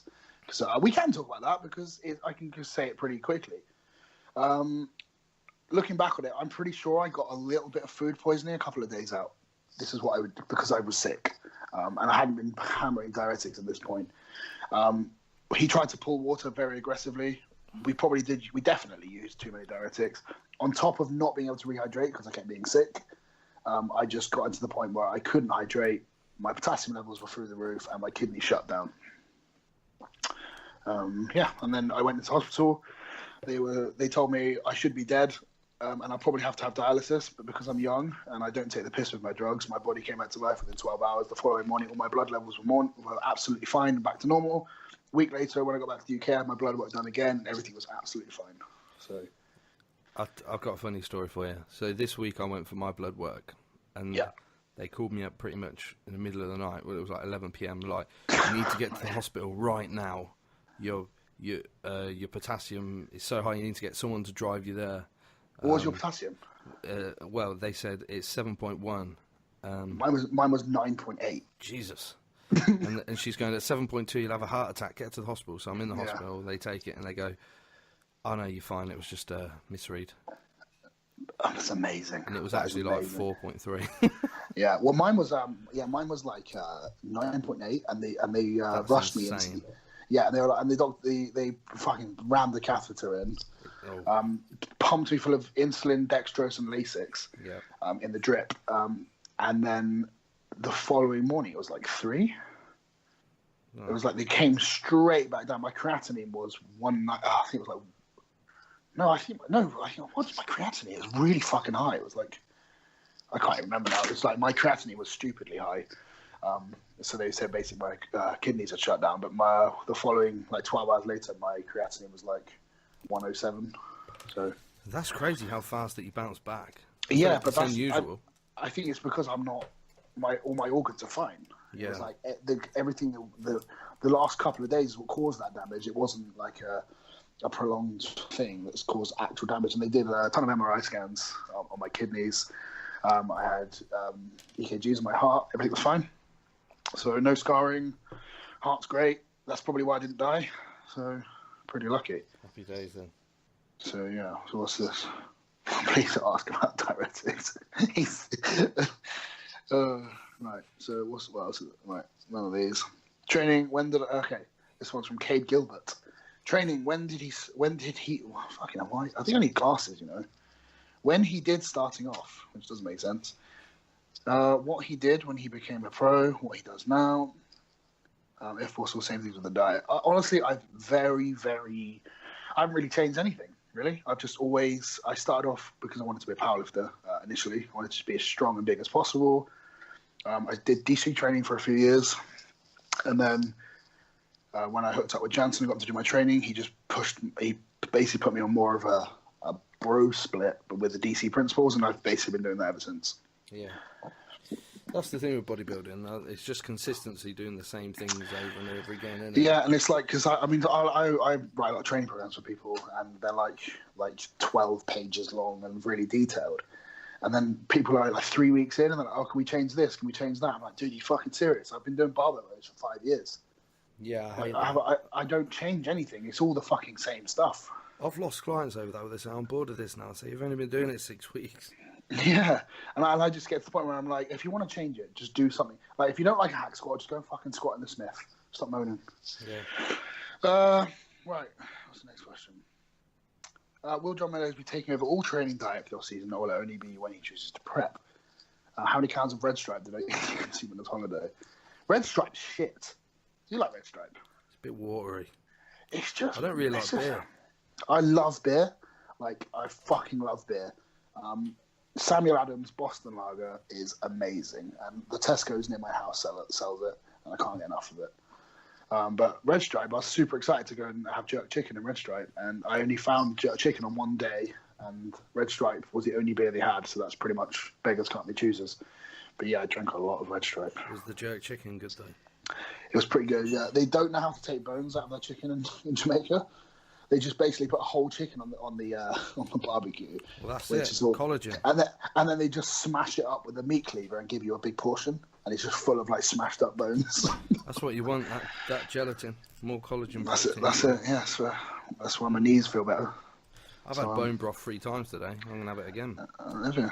I might have to look into that. I have it with pretty much every meal at the minute. Oh really? You can buy it. You can buy it in the sachets. Yeah, they're usually shit though. I usually just use like a powder gelatin. Oh, you do? That's cool. It's so cheap as well, and it's just pure protein. Oh, pure protein. I'm trying to sell something there. You're talking to a bodybuilder. Yeah. It's pure protein, mate. Oh, I'll have some of that. Yeah. So John will be doing all my diet, and I'm basically just like in the off season. We'll kind of discuss things together. Training, he pretty much just said, you know how to train. If you want me to help you, I can help you. He told me body parts he'd like to see me focus on, which I agreed with, which is my thicker hamstrings, my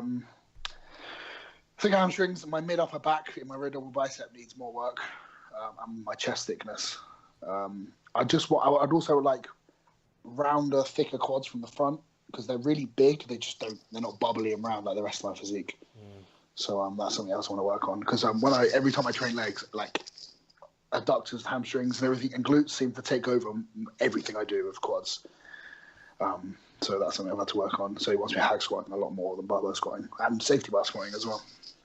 So yeah, we talked about that, and he kind of we just agreed on most things. And everything I've told him about the way I've prepped in the past and how I've done things, he's kind of picked holes in exactly where I would have picked holes.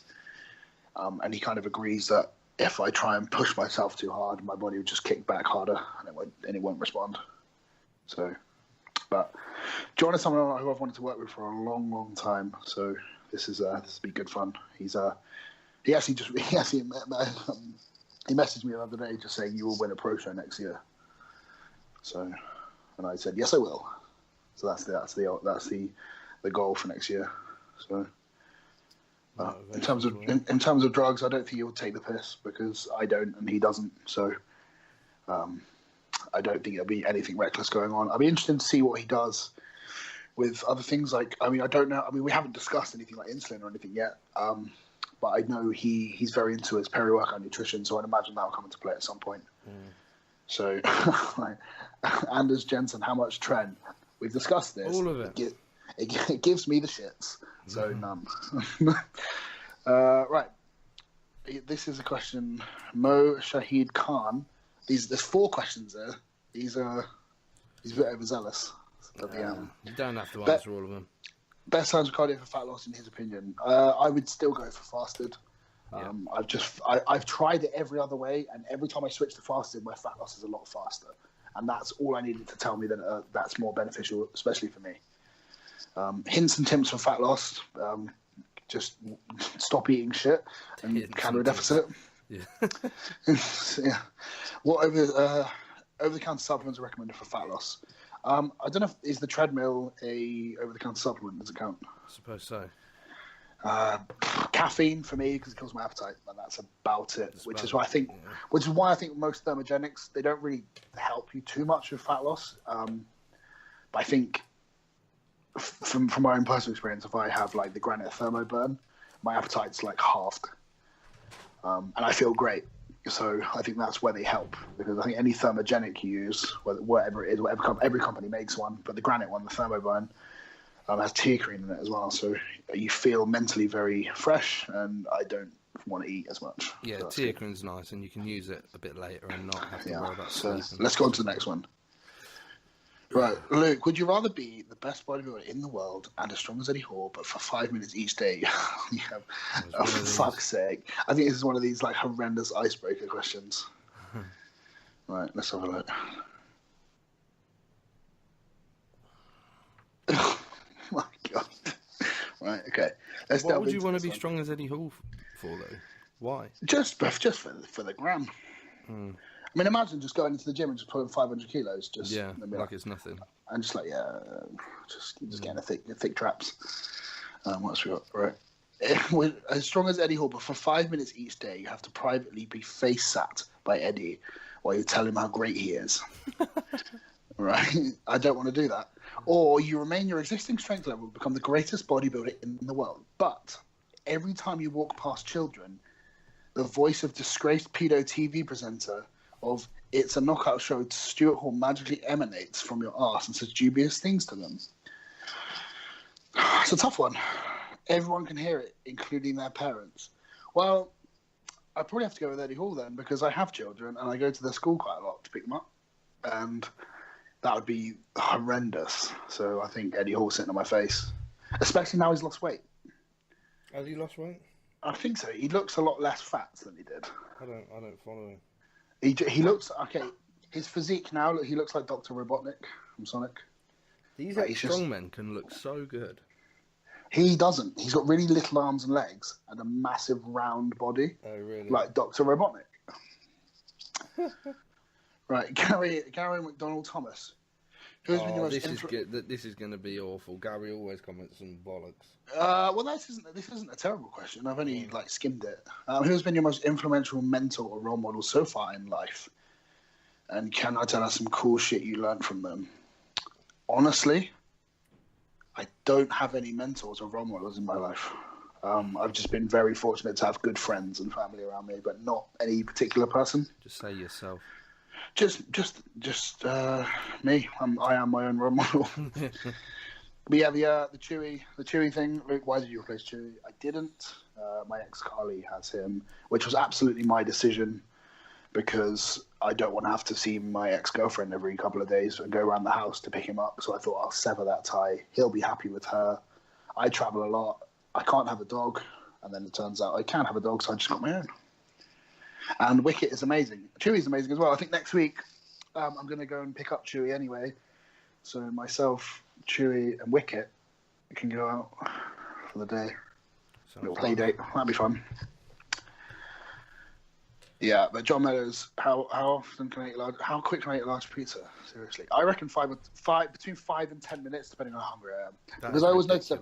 Yeah, because I ordered Domino's a few weeks ago, and I had the large pizza, and we put a film on, and I'd eaten the pizza before the beginning credits had finished. I can't remember what film it was. And my girlfriend Katie was like, "You're a fat fuck." And I was like, "Well, yeah. So, what are you gonna do?" What advice would you give the young guys coming up that want to achieve a physique like me or like you?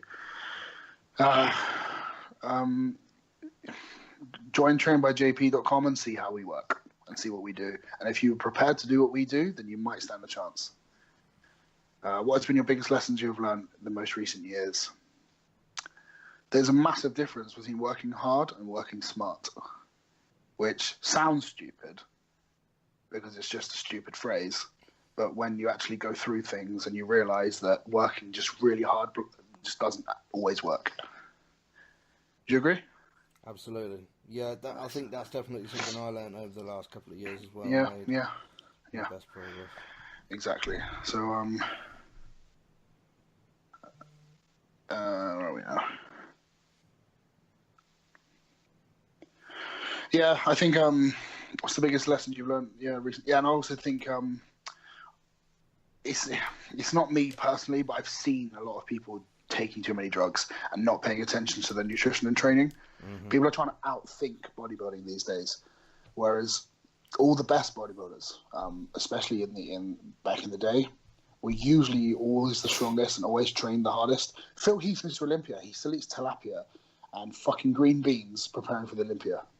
He's not eating Cocoa Pops and bagels every 5 minutes, which a lot of the guys are doing now, which I don't have a problem with if you're one of those very, very few people who can get away with doing that. Yeah. But if the best in the world, who arguably has the best genetics in the world, isn't doing that, then maybe a lot of these guys shouldn't. That's just my opinion. Yeah, I think... Because I know, because, I mean, Phil Heath eats like shit in the off-season, and he admits it. He posts pictures of like food he's eating all the time. Like, but he's Phil Heath. And I actually don't think that getting fat in the off-season is too much of a problem. Because Phil gets pretty fat in the off-season. Sass gets really fat in the off-season. They both get peeled. I think a lot of people shortchange their progress by not letting themselves get a bit watery and a bit fat. Yeah, and also I always think, like, Sassan always says this, because he was one of the reasons I wanted to work with Chris. He kind of deliberately lets himself get fat because he eats shitty food because he enjoys it. So mentally, he has a nice stretch of time where he's enjoying his training, he's enjoying his food. And when it's time to flip the switch, he switches to the cleaner foods, obviously, which the diet foods. And because he's been eating shit for so long, he's kind of like, it's not too difficult for him to turn that off because he's kind of had his fill. Yeah, you know, it's something that's been lost along the way. If you look at the 70s, 80s bodybuilders, they had such dense tissue because they used their gain in phases properly. A lot of people waste their gain in phases by doing this low test tren and mass thing with an AI and keeping everything tight and reverse dieting by 5 carbs and 2 grams of fat every 2 weeks. And you know, it's all bullshit really. If you want to get big, you need to gonna get a bit ugly, you know. Exactly. And it's like social media in a way has kind of ruined that. Yeah. For the most part, which is why in the office, like one of the reasons that when I was signed with Granite, one of the things they said to me is like, we don't give a shit what you look like in the off season because that's not what people care about. Yeah. But like we care about like you as a person. Just don't change like what I put a post. And he said it's your lifts and the way I train that's interesting to people. Yeah. Like, so I've never done it, and I probably never will. I was doing a picture. I'll probably never post a video of me shirtless doing side laterals ever. No. But I will do a video of me with a baggy t-shirt on pulling 8 plates off the floor. Yeah, and that's what people these days like. I think a bit more. It's come more. Well, people around. I think, it's kind of come full circle. I think people are realizing that the training really does matter. Yeah. You know, and like people, I mean, arguably some of the people who have put on the most tissue in the last year or two is James and Jordan. And look at the way they train. Yeah. You know, look at the way Jansen trains. He trains really hard. Transformation is inspiring. And I'm pretty good mates with Matt still. We talk fairly frequently, and I've never known Matt to take the piss with drugs for himself anyway. And he never did when he coached me either. I've never really like heard that from him. Like firsthand. Unfortunately, there's a lot of that law going around that Matt does like to push drugs just because of the Dallas thing.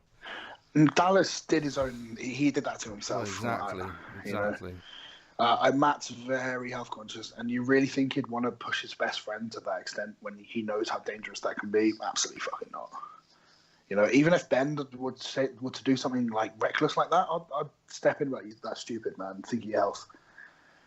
You know, and we don't know what happened, but from my point of view, Matt's a very switched on guy, and he's a very caring individual. I don't think he'd ever like push somebody to that limit. Mm-hmm. So, Ben Broadhurst. Ben's about 4 years old, and he's cleverer than most people. Yeah, Ben's a long-term guy in the group. He's a legend. Yeah, Ben's a cool guy. He's a very cool guy. I like it because he doesn't take shit from people either. No, he doesn't. In the geared up group, it makes me laugh. He always gives it back to Adam and Phil Beers all the time. It's funny. Yeah. Pretty sure he started with DC. Yeah, that's true. Not comics, but I did actually start with DC Comics. I did make modifications to it. I kind of just got fat, did DC, got really strong, then dieted down and realized I had no arms and my quads were lacking. So I modified that. And I actually used to message Dante Trudell like all the time, probably annoying the shit out of him, asking like, oh, what about this, what about this, what about this? And same with Dusty Hanshaw. Yeah, I did as well on Intense Muscle. Yeah, and like they both always got back to me because they're cool guys. So I did modify it a little bit. I think the holes in DC, there are a lot of holes in DC training, but I think what it teaches you is more isn't always better. You kind of have to learn where you need more. And also, with arm training, the reason why my arms and legs were probably sucky at this point was because, actually my legs were pretty big, just I didn't have the quads, it's just my legs were big. Because I used to squat really heavy for kind of low reps and then do the Widowmaker. So my glutes, hamstrings, and adductors all grew. My quads didn't, so that kind of just told me that I'm quite inefficient for squatting with quads. So I changed a lot of that, changed my movements, added more volume to quads, to get what I'm doing now, as per John's advice. And arm training, because I was just chasing the logbook, I was trying to just curl as much weight as I could, or close grip bench as much weight as I could. Kind of realizing that that's not really what adds muscle to arms for the most part. I think limbs respond more to volume and contracting and squeezing. And that's just what I've noticed myself and people that I work with. So, and also if you're just always, just trying to chase the logbook with your smaller muscle groups, you're always pressing heavy, close grip bending heavy, pulling heavy, curling heavy, your tendons will be fucked. Yeah. So, and that's something I kind of did with DC. I just changed it a little bit. Yeah, me too. I think DC really taught me how to train hard, but that was a limitation. Yeah. I think Joe Bennett does a good job of finding a lower volume training style because he'll logbook the progressive overload section, like the mechanical tension-based work. Then the metabolic work's just kind of done on the fly to failure, you know? That's exactly what I do. I mean, I have my loading work that I do in the beginning of my session. Say chest, for example. I'll either do incline barbell or low incline or flat dumbbell press. That'll be my two loading movements, and I'll alternate those week by week. Yeah. And those lifts, I want to get stronger at, and I'll take more time. My rest periods will be a lot longer, and I'm focusing on moving weight, obviously as efficiently as I can. I'm not just pushing the bar. That's where I'm looking to progress my load. That's my progressive overload work. And the rest of it now is a lot more volume, squeezing, contracting, refining, which I fucking hate that word, but it's essentially what it is. Yeah, me too. I have like one or two movements at the start of every session that I'll logbook and focus on. Yeah. And the rest will be like 1 minute rest, metabolic work, just for volume. Yeah. And that's another reason why I went to Mediphorm as well, because my arms sucked. And my arms are arguably one of my stronger body parts now. You know, whilst we've been on this, I've actually just done all my Mediphorm because it's a rest day for me. So I've just put it in my biceps and long head of my tricep. Whilst we've been on the call? Yeah. That's amazing. I've just been sat with the dog. Just quick. You're time. just having a piss, jabbing. What else have you been doing? Just did 3 mil in each head. Nice. And then tomorrow I've got arm superset. So yeah, exactly. Combined with some insulin for that localized nutrient partitioning, you got a winner. Well, I always I've been using the Increlex just before legs and chest, and my chest has never been so full, and my legs are way just thicker and rounder. So I don't know if it's just going to be like sarcoplasmic volume. That's the Increlex from France, is it? Yeah, but mine comes from a chemist in Germany, I think. Right. Cool. I've got a doctor that I contacted, and he sent it to me. But it's manufactured in France. It is pharmaceutical Increlex. It's like €900 a bottle. But Pete, have you ever had Increlex? Have you used it? No, and the reason why is because Increlex doesn't have ALS or IGF BP3, the ternary complex, which you find in like iPlex. And the issue with that is it doesn't allow it to travel outside of the injected tissue. So like. Well, well, if you actually read the pamphlet that comes with Increlex, it's actually not designed to be used intramuscular, it's sub-Q. Yeah, that's what it says. That's what it says. So, like, from a lot of people I've spoken to, I actually spoke to Milo Sato about this when I was in. He's talked about it, and he said he doesn't believe in pin. Oh no, is it Milo? Somebody told me they don't believe in pinning Increlex into muscle groups. They've said put it in the pin it sub-Q and it's systematic. Right. So I don't know how true that is, but all I know is that I haven't done a ton different with my legs or chest, but they feel that the pumps are just retarded to the point where it's almost like I can't train properly. I'd certainly try it. And the other thing as well, people think Increlex, people think it's really fucking expensive, which it is, but you've got to consider how there's 4 growth mil. hormones bloody expensive, and I'm growth using 15 units a day expensive at the minute. Yeah, it's far more expensive. The thing about Increlex is, it's expensive for one bottle, but I think it's 4 mil in there. Yeah. And each mil has 10 milligrams of IGF per mil.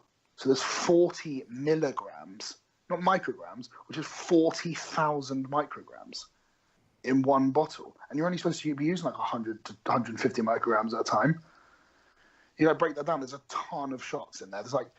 There's more than you'd ever fucking need in one bottle. To the point where I actually have to share it out to my other people, like my mates, because it will just go off in the fridge before I had a chance to use it all. Thing is, I am a bit put off, but I'll try iPlex because, like, it's worth thinking about the free IGF-1 that will be left unbound if it can't travel outside of the tissue. Yeah. If we want it to bind at local, like autocrine or paracrine IGF-1, or like IGF-1 in the muscle, but it's unable to, where's it going to bind, you know? And then we're talking like intestinal organ. And well, maybe it's just, there's a lot of guys who use it and have said it's very good sparingly. Like I spoke to John about it and he said, if you're going to use IGF, make sure it's Increlex. And he said pre-workout. Milo said pre-workout because my training partner Ben was working on Milos, and I gave half of the bottle to Ben, and Ben hated it. He just got super watery. Yeah, didn't like it at all. Yeah, but that's good. If usually no, but he was like, unless he got like peripheral edema. Like his lower back was like, you know, like the Debo lower back. Oh yeah. I hate that. And I've already told us to recommend on this podcast he loves to squat. And if he can't squat because his lower back's fucked because he's so pumped, then he's. I hate that.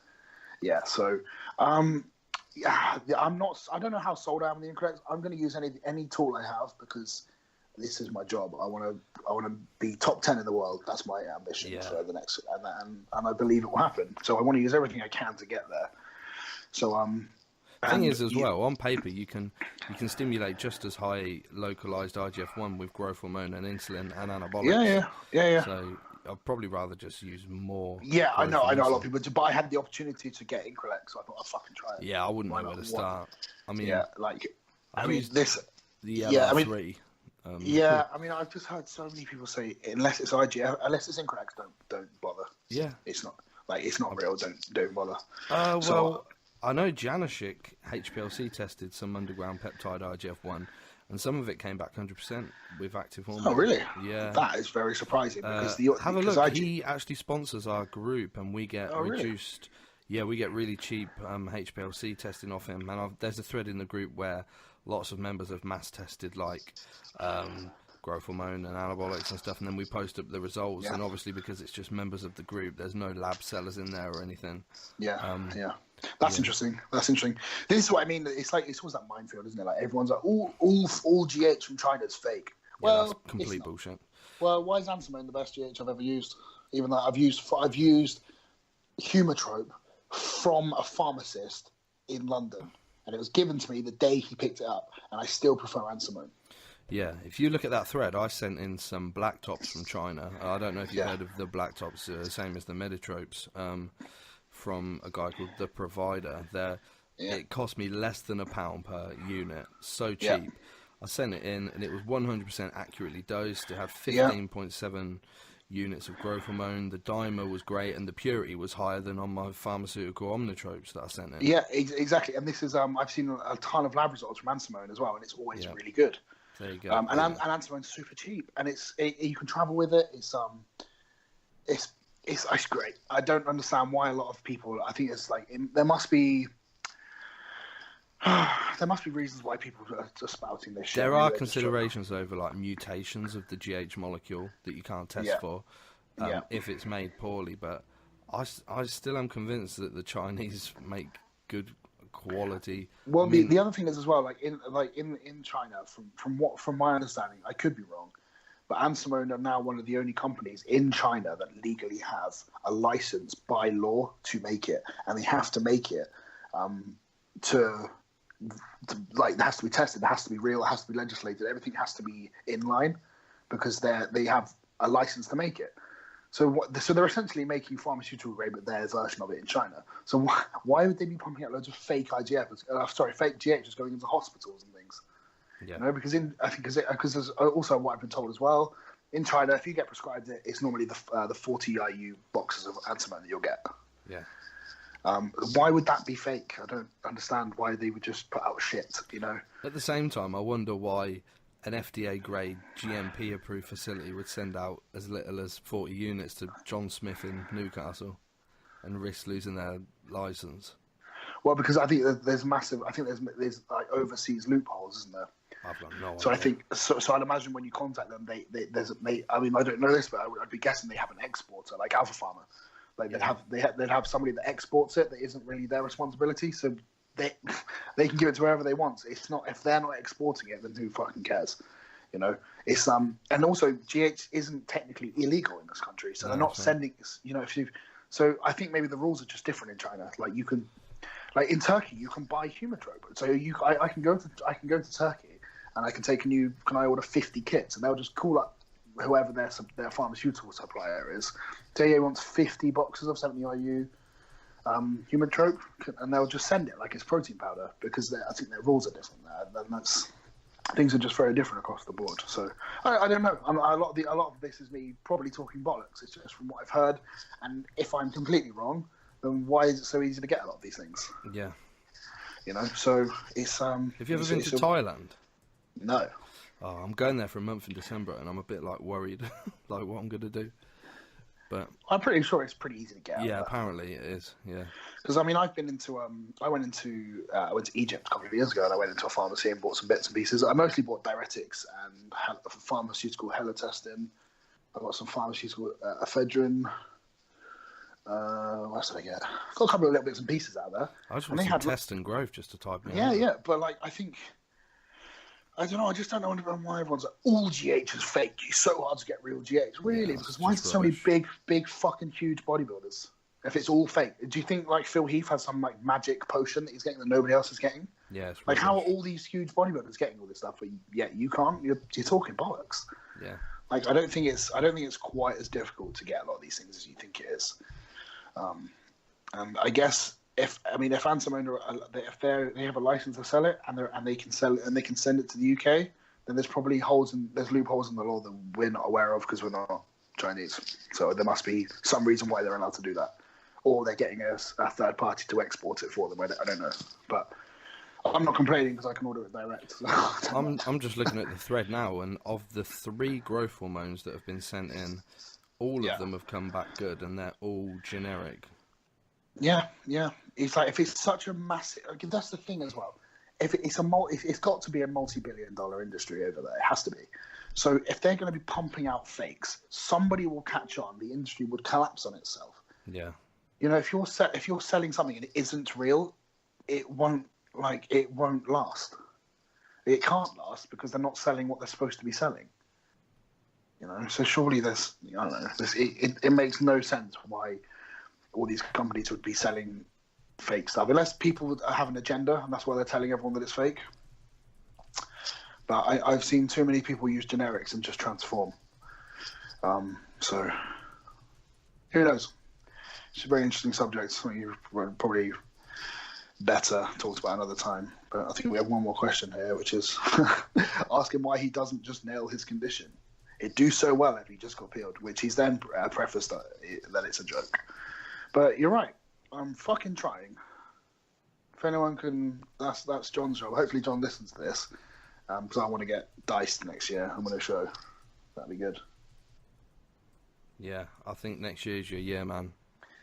I mean, I got pretty close this year. You got very close, I think. The top 6 of the Arnold are all doing the Olympia except me, and the top 4 of Indy are all qualified for the Olympia. All qualified for the Olympia except me. Even Ian Valier, who I beat, won a show. Charles Griffin, who beat me, went on to win a show. Kukla obviously won the Indy. So I'm in that group of 4 that I'm the only one that didn't get there. And the entire top 6 of the Arnold Australia are all doing the Olympia. They all won shows or qualified elsewhere. So I'm on the cusp. So we'll see. That's up to John. So I'm in pretty good hands with John. So. Oh, for sure. I think you and John together is like the dream team, man. I'm excited. Yeah. I mean, I don't have any bad words to say about Acito. He's he's a great person. I don't think he intentionally tried to hurt me.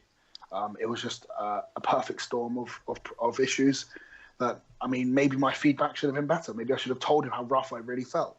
But me being a meathead and me just thinking, I'm fine. I just don't feel well because I'm jet lagged. I'm tired.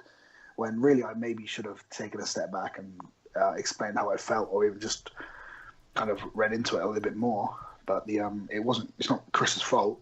I did what I was told. He's trying to get me to look my best, not fucking kill me. No. Yeah. Maybe he just lost the ball at the end. I mean, the only reason I can't. I think Chris did lose the ball. He dropped the ball with me quite badly in the prep because, like I said earlier in the episode, Australia and Indy, the preps were so easy, and I was just getting better and better. My training was great, felt great.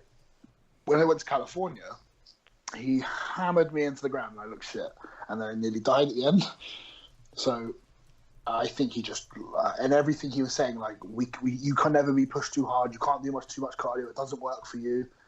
We know this, and then he just flipped all that on its head and did everything he said he wouldn't do with me. He did it, and I'm not gonna have a go at him for that. I mean, yeah, it's not cool, but he's only human. He made a mistake. Yeah. But at the same token, I did nearly lose my life. So there's an element of trust that I would love to go back there. I'll always have that in the back of my head, you know. And I think a lot of my close friends and family would be very angry if I went back to the coach that nearly killed me. That's what in their perspective, that's what it would look like. And then when I have somebody don't know if you could ever really trust him again coming into a show. Yeah, and I'd always be second guessing it, and that will always be playing on my mind. And I need 100% confidence in who I'm working with. And with John, I have 100% confidence in John. John, I represent the company that John owns. So not only is he a great person, a great coach, it's also in both of our best interests for me to do as good as I can. So I like John. I know John will give me a good amount of attention. Anytime I need him, anytime I message him, he gets straight back to me. So I'm excited. It's gonna be good. So, but yeah, I think I've probably talked way too much. So apologies to everyone who's listening. It's my bedtime now. It's not your bedtime. What do you mean it's your bedtime? It's 9 o'clock. I go to bed at about 10, maybe. To be honest. Are you an early riser? But for some reason, I've switched over recently, and now I wake up at 8 o'clock every day, but I go to bed at like 10, so I get a ton of sleep. That's great. Talking about sleep, because I've started using back to Dr. Dean. I've started using his sleep stack, And What for is some it? reason- Because I use Oh, zinc, dude, magnesium, 5-HTP. Oh man, there's like 6 bottles of different products, different supplements, and you have to stack it all together, and you end up having like a fucking cup full of tablets before you go to sleep, and capsules. Off the top of my head, I can't remember. So you perhaps anyone who wants to know what's in it, just check out the Supplement Needs website. They actually also sell Granite, so they got all that. But I've been using that, and I sleep. If I go to bed, I go to bed about 1. Just because that's the way my body clock's set up. I don't know why. I just can't sleep earlier than that. And I get up about 8 o'clock. But I feel, since using his sleep formula, I wake up feeling so refreshed. I feel like I don't need any more sleep. I don't need to nap in the day. And I just feel fucking good. Yeah. So I've always found with me, if I have 5 to 6 hours sleep, I feel great. If I have 8 or more, I feel wear like a shit. CPAP? Nope. Oh, I do. Yeah, I got tested for it and I don't have it. But I'm not so- 100% convinced because I'm a snob. Good genetics again. I weigh 225 pounds and I had pretty bad apnea. Yeah, I'm about 290 at the moment and I'm okay. But my girlfriend Kaylee says I'm pretty loud when I sleep. So, but I think everyone snores. She fucking snores. Everyone snores. The dog snores and he weighs about 1 kilo. So, so. But yeah, I think sleep apnea is genetic as well. But I may have it. I'll probably go get tested again at some point. But based on how I've been feeling the last few weeks and how good my sleep is and how refreshed I feel in the morning and how I don't feel lethargic or tight whatsoever in the daytime, it's likely I don't have it. Yeah, I was feeling awful until I got my mask. Has it made a ton of difference? Oh, huge. Yeah, this is what everyone says. It's actually quite fascinating. It's almost to the point where I just want to try it, just even though I don't need it. I reckon most big guys have apnea to some degree. Yeah. It would make sense. Unless I'm just extremely lucky. But I don't know. In fact, I would say most bodybuilders I speak to have it. Certainly, yeah. It's which is odd. So, but yeah, maybe I do have it, but I don't have any of the side effects. So, very odd. I think things like nandrolone and growth hormone make it a ton worse. Yeah, but this is the other thing. I've never had bad blood work, and especially after being in the hospital and my body bouncing back so quickly. I think a lot of that is genetic, and the fact that I don't take the piss with drugs because genetically I've never had to. Mm-hmm. So I'm pretty lucky. I mean, I'm sure one day it's going to bite me in the ass, because we are all playing with fire. But I'm kind of hoping it doesn't. And this is kind of why I want to get as far as I can, as quickly as I can. Which sounds bad because it sounds like I'm rushing, but what I mean is because I don't want to have to do it for too long. Because I have 2 children, so and they come first. And if I'm not here because I've died, then I've completely failed at everything, and that's unacceptable. Yeah. So I mean, I just had my blood work done this week, and you wouldn't believe how good it was on what I'm running. It was funny. yeah, I mean, I do use a ton of health supplements, like a fuck ton. It's probably my biggest expense. Yeah, me too. Yeah, I mean, like Rich Foster, who with his strong new sports nutrition. Yeah, we know Rich. He's been on the podcast, and I use him. Oh, he has. With his support max is fucking amazing. Yeah, it's great, isn't it? And I rely on that heavily. And all through my prep, I used 8 tabs, and then 5 weeks out, I went up to 12 tabs a day. I've had 12 capsules, and my blood work a week after nearly dying was fucking brilliant. Yeah. After like 3 back-to-back shows and prepping for 8 months. Yeah, brilliant product. I use it year round. 4 Yeah, caps. it's really good. So, and this is something I was talking about with somebody earlier today, is how in the UK there's a lot of health supplements cropping up, are bodybuilding related, like Dean with Supplement Needs, Rich Raising with his Support Max, Joe at AD with his he's got a ton of health supplements. And I think it's something that really needs to be looked at by most of these health companies. Like even Redcon One has that med pack. Yeah. I think it's great. I think it's really good. I think it's finally people are starting to pay attention to their health a little bit more. Oh, for sure. I think JP played a big role in that, actually. I 100% agree. I 100% agree. Because, I mean, it trickled down from Dante and Scott and... Yeah. JP became so popular, and Yeah, and you know what? I mean, me and JP talk about blood work. He sent me his blood work before, and it's really good. yeah, Like, for somebody that size, who takes a ton of tren, he doesn't have high blood pressure. His EGFR's perfect. It doesn't make sense. It shouldn't be. He should be in a bad way, and he just isn't, because he pays attention. there are certainly things that have been shown to, like, reverse arterial wall damage and left ventricular wall hypertrophy and stuff, in like much worse cases than people are ever going to see from anabolics. Something so simple like K2. Yeah. You know? Well, and I actually got an order from Supplement Needs today. I mean, I'm not sponsored by them. I actually pay for the products. I'm not just plugging them because I'm sponsored. I'm not. And I ordered some K2 and the vitamin D3, and it's really like, and the curcumin, and everything's very cost effective. Yeah. And I know Dean has a lot to say about dosages and which particular supplements go in where, and like where they're from and what strains. And it's I think it's great. I think too many people disregard their health. They'll happily spend £400 or £500 a month on gear, but they won't get their health right. I've got a couple of clients, like you probably have, who won't take a lot of their health supplements, but they'll happily spend out on gear, and it really pisses me off. Yeah, people will buy gear before they buy their health supplements. Crazy. Yeah, but my health supplement bill a month is more. It's more than my food. Oh yeah, mine is. And I posted all my health supplements on the group the other day, and I got berated for it. You don't need all of this. Oh, do you think 70s bodybuilders use it? Well, yeah, we know a lot more than we knew in the 70s now, you know? Yeah. And also in the 70s, people weren't 260 on stage. No. You know? I'm not either, but...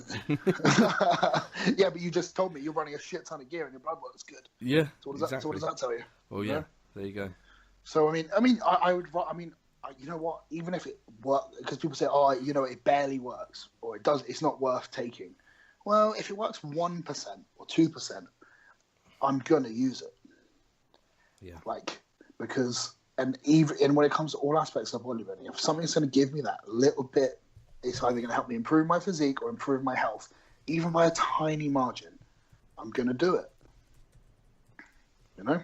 Yeah. Exactly. So, this is your job. Yeah, it is my job. It literally, that, and I train people.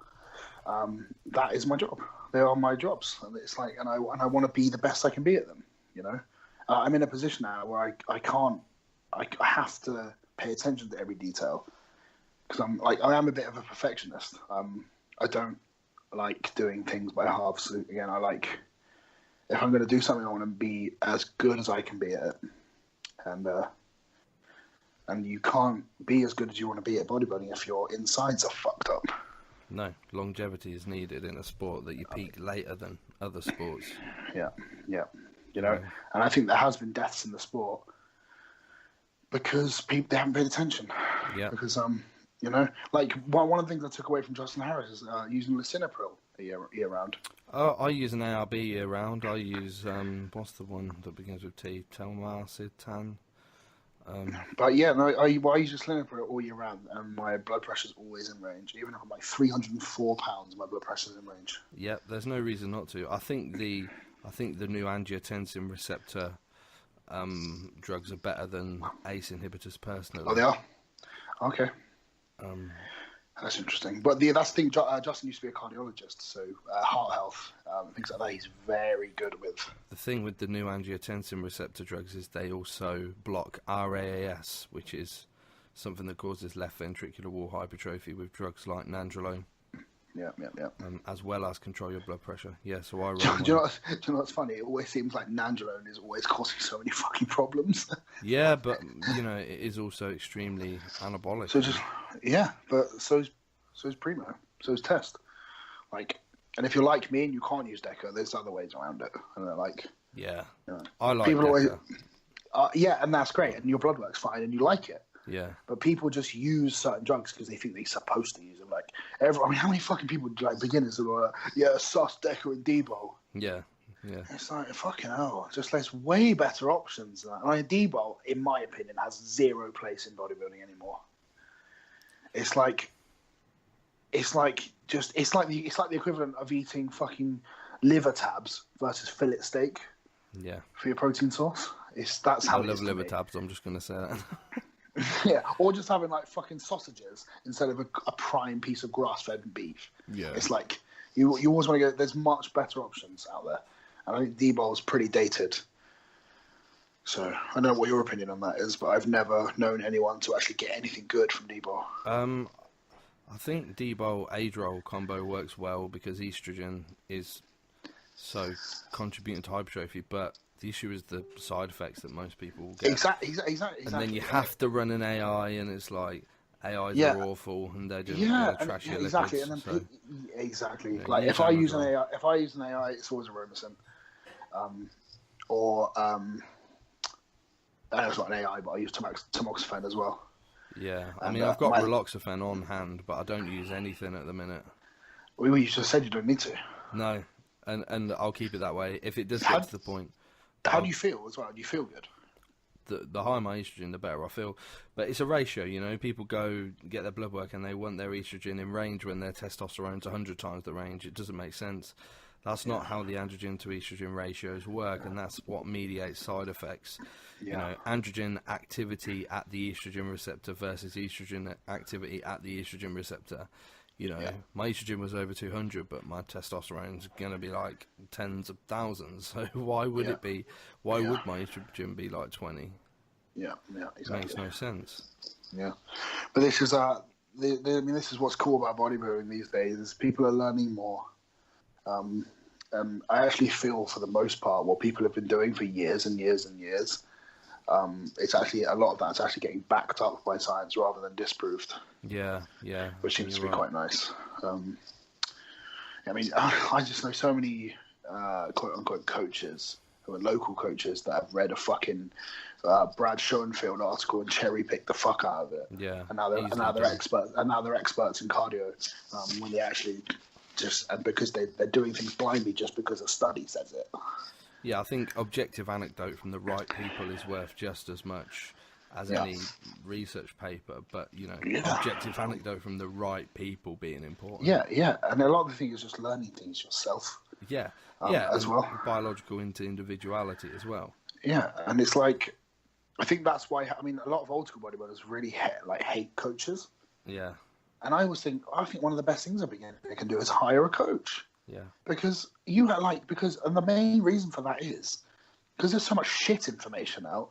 People don't really know what's going on. But as soon as you have a coach, just to help oversee things, they can actually teach you what to look for, help you go in the correct direction. So in that way, you can learn more about your body and what works and what doesn't. Because I think if you're doing trial and error, you don't really know what to look for because there's so much conflicting information on the internet. Yeah, also, bodybuilders being such type A personalities, getting a coach takes some stress off you. Yeah. This is why I don't prep myself, because I know I'd be second guessing every move I made, and I'd always be like changing my mind midway through the day. I wouldn't. It's just because your mind is just a shit show of emotions. Exactly. That's why I have to have a coach, or I'll be thinking about it all day. Exactly. Mate, everyone should have a coach if you're at a certain level, unless you are capable of doing it yourself. And if you are, you're very lucky. Yeah, I mean, I would just be obsessing about. Should I do this? Should I do that? Should I do I can't be thinking about it, you know, when you got your own clients to worry about. Mm-hmm. So I just use Austin, just send him a picture of me once a week. What do you think? And Austin, you and Austin have got so much knowledge between you as well. I'm pretty sure there's not any particular scenario you wouldn't be able to figure out. Well, no, and I mean, a lot of things I can handle on my own, but it's like Austin will say, right, I think you should push calories a little bit, or you know, whereas I'd be changing things every fucking day. Yeah, I mean, I worked with the CETO. I arguably know more about a lot of stuff in bodybuilding, but it makes no fucking difference because he has the experience. Yeah, exactly. He doesn't need to know the intricate details of things. He just needs to know if it works or not. Yeah, he doesn't need to know the whys. He just needs to know yes or no. And that's what was cool about Chris. Is he had thousands of clients over the years, and 30 plus years of working with the top guys, and that's priceless knowledge to have. I asked him once, I was like, how many grams of proteins in 10 egg whites? He's like, no idea. Yeah. And he's like, he doesn't need to know that. All he needs to know is, I'm eating 10 egg whites. How do I look eating 10 egg whites? Yeah. That's what he doesn't give a shit about the rest. And like when I started with Chris, actually, he just said, "What's your diet?" And I sent it to him. He's like, "Okay, just carry on with that for 2 days, and then send me pictures." And then he'll just gradually chip away at it and kind of change it a little bit as he goes. Yeah, that's pretty insane to have. Like my intro workout, all my intro workout stuff, which he said he's never told anyone to do it, but he said if I'm doing it and I like it, just leave it. Leave it alone. He'll just make changes around the things that I like. Like Sasan has Sasan halfway through his prep, he was drinking whiskey every night, halfway through his prep. I've heard a lot of bodybuilders have a couple of beers every night. Yeah. And like Chris would just say, leave it in. It's not if that's the way it is, leave it in. I'd like condiments. If you're eating condiments from the very start, just leave them in. Yeah. Because for the most part, if you're reducing your diet by say 500 calories and you're using the same condiments, your calories are still lower. Yeah, exactly. It's still taking 500 calories. Keeping things consistent. Yeah. Exactly. So that's why he's very good in that respect. But that's crazy to have an eye like that. It's phenomenal. Like I'd like you just send him pictures and he'll be like, take tomorrow off. You look tired. And then he'll say your weight will be 3 pounds less after you've done this, and then he'll be exactly right. Like he can get so in tune with people where he will like know how he'll say you'll be flat in 2 days, and then he's fucking right every time. Like it's almost like you like always trying to guess what he'd do, like by his responses. So say, what are you training tomorrow? I'll be like, quads. And they're like, oh, I'm getting higher food. Like you kind of like trying to guess which direction he's going to go, and it's never what you're expecting. Which is quite exciting, working with Chris in that respect. Yeah. But as I said, I have no ill will with Chris. I think he's a phenomenal coach. I just had a really sticky situation that I don't think any one factor is responsible for. So, because a lot of people assumed I was shitting all over Chris for it, when I kind of really wasn't. I was just explaining what happened. I did an Instagram live video, and Generation Iron took that and put a big fucking article up on their website about me shitting on the shit. I was like, whoa. I was like, that's not what I fucking said. Yeah. So, Media. and then that got put up on MD. And then a load of his pros that he works with started coming in and defending him and like having a go at me. And I'm like, this isn't what I fucking said. Yeah. And then people are calling me a liar, saying, "Oh, Chris never does that." And it's like, well, he did. And what happened is it's not really anyone's fault. That's just the facts are what they are. Yeah. So, oh well. Anyway. Yeah, I think we pretty much just chewed each other's ear off. Yeah, this is turning into. I don't know if anyone's still listening. Well, it's not live, is it? Luckily not. No. But no, this is. But anyway, it's been. Thank you very much for having me on, man. No, thanks for coming on, man. It's been awesome to talk to you. But, yeah, when's it out? Because I'll put it on social media, get people. It'll be out on Friday. Ooh. So what is it now? Wednesday? My birthday on Friday. Is it? Special birthday. I'm 30. Oh. Can you imagine? I'm so old, man. Mate, you're 6 years older than me. I just feel like I'm like 4. I feel like I still get excited going into like Toys R Us. I've got to try and get a good 80 pounds of tissue added by the time I'm 30. Then. Yeah, you can do that. Just put. We talked about this earlier. Just push the dose up, man. Push the dose. I don't know if I can. I haven't got that much space. Just fucking double it. I haven't got that much oil. Nah, all the inflammation will look like muscle. I look like John Anderson. You seen him? Yeah, I competed with him. Did you? I tell you what, I was backstage and I was so fucking ill, and I still saw the state of his traps. Yeah, they're ridiculous. Yeah, they are. His Instagram stories are hilarious. He's a nice guy. He's a really cool guy. He's ruined himself. Yeah, I don't think he gives a shit. He's making a good living. Who cares? As long as he's happy. Is he making a good living, though? I think so, yeah. I think he does a lot of coaching to particular people. There's like a demographic he's honed in on. So good for him. He's good. Who hires him? People hire Boston Lloyd, man. Yeah, that's true. People hire Kai Green. Yeah, well, they don't, but they think they do. Exactly. So, as long as you're not, as long as you're giving the service that people are paying for and you're not hurting anyone, best of luck to you. Yeah, 100%. As long as your clients you're taking on are happy, and you're not ripping people off, and great. That's the way I look at it. There's plenty of money to go around if you're willing to put the effort in and work for it. Yeah, God, I'm knackered now. I'm going to get my last meal in, go for a little walk, and then go to bed. Yeah, I'm going to take the dog for a walk, and I've got a ton of rice in the rice cooker. I'm starving as well. My antihistamine worked well. I might have to pop one. Just add more drugs. Just have a Exactly, that's what we do. Have That's an what we do. antihistamine. I think I'm behind on my growth hormone shots today, actually. You just got to just smash a load now. Just Have you ever done that when you've forgotten to take it and then you end up doubling up? Yeah, I do it all the time. I'm pretty sure I've taken 4 or 5 times more than I'm supposed to because in prep I've forgotten whether I've done it or not. Yeah. Like I'll wake up and do my shot in the morning, and then I'll have my first meal, and I haven't done my shot, and then I'll pin it again, and then I'll pin it again, and then I get to like midday, I'm like, oh fuck, I didn't get my shot this morning, and I'm like, or did I? Or was that yesterday? And then I'll do it again. I do it so regularly that, well, I shoot growth 6 times a day, so. Fucking hell. I just do mine. I just pin 6 just in the morning. Just do it in one shot.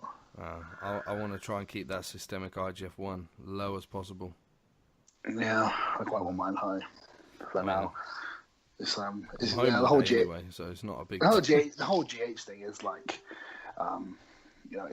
it's quite an interesting topic. We're not going to get into it now because we'll be here for another hour.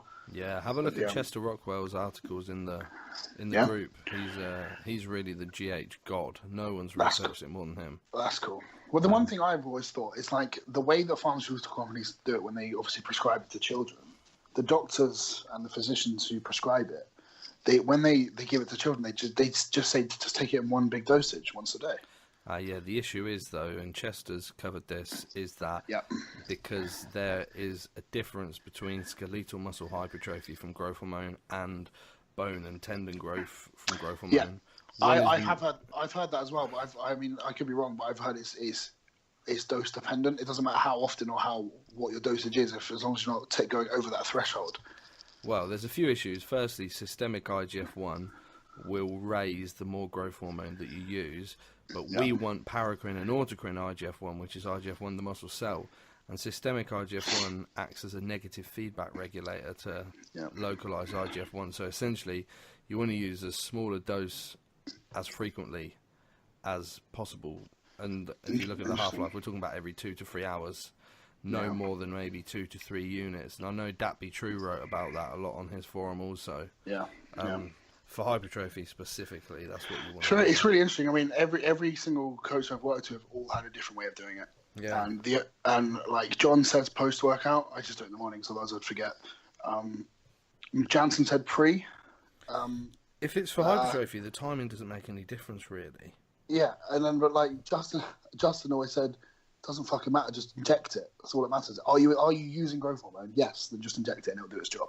That's what that's what his mythology was on it. Yeah, and that's very true for muscle growth. For fat loss, it's a bit different. Oh yeah, but I'm not in a fat loss stage now. Jansen wanted me to break it up when I was in a contest prep. So, if I remember correctly. Yeah, you really have to be fasted to take advantage of free fatty acid mobilization of growth hormone. Yeah. And so if you're not fasted, it's going to be a bit of a waste. But it's all interesting stuff. Yeah, check those articles out. Anyway, I'm going to let you go now. We've been going on for bloody ages. I know. We said we were going to stop like 15 minutes ago. Yeah. We said goodbye like 15 minutes ago. But anyway, thank you so much for having me on. Happy birthday for Friday. You shouldn't have said that. If you said happy birthday, because if it's released on Friday. Oh yeah, happy birthday today. Thanks, man. It's really nice to be 30 right now. Coming at you from the future. That's yeah. But right. So I'm going to take the dog for a walk and on my birthday. birthday walk. Birthday stroll. That's it. But thanks very much for having me on, man. I really appreciate it. Nice one, mate. We'll have to get you back on soon. Then I'm going to drop Dean a message tonight and hopefully get him on if he fancies it.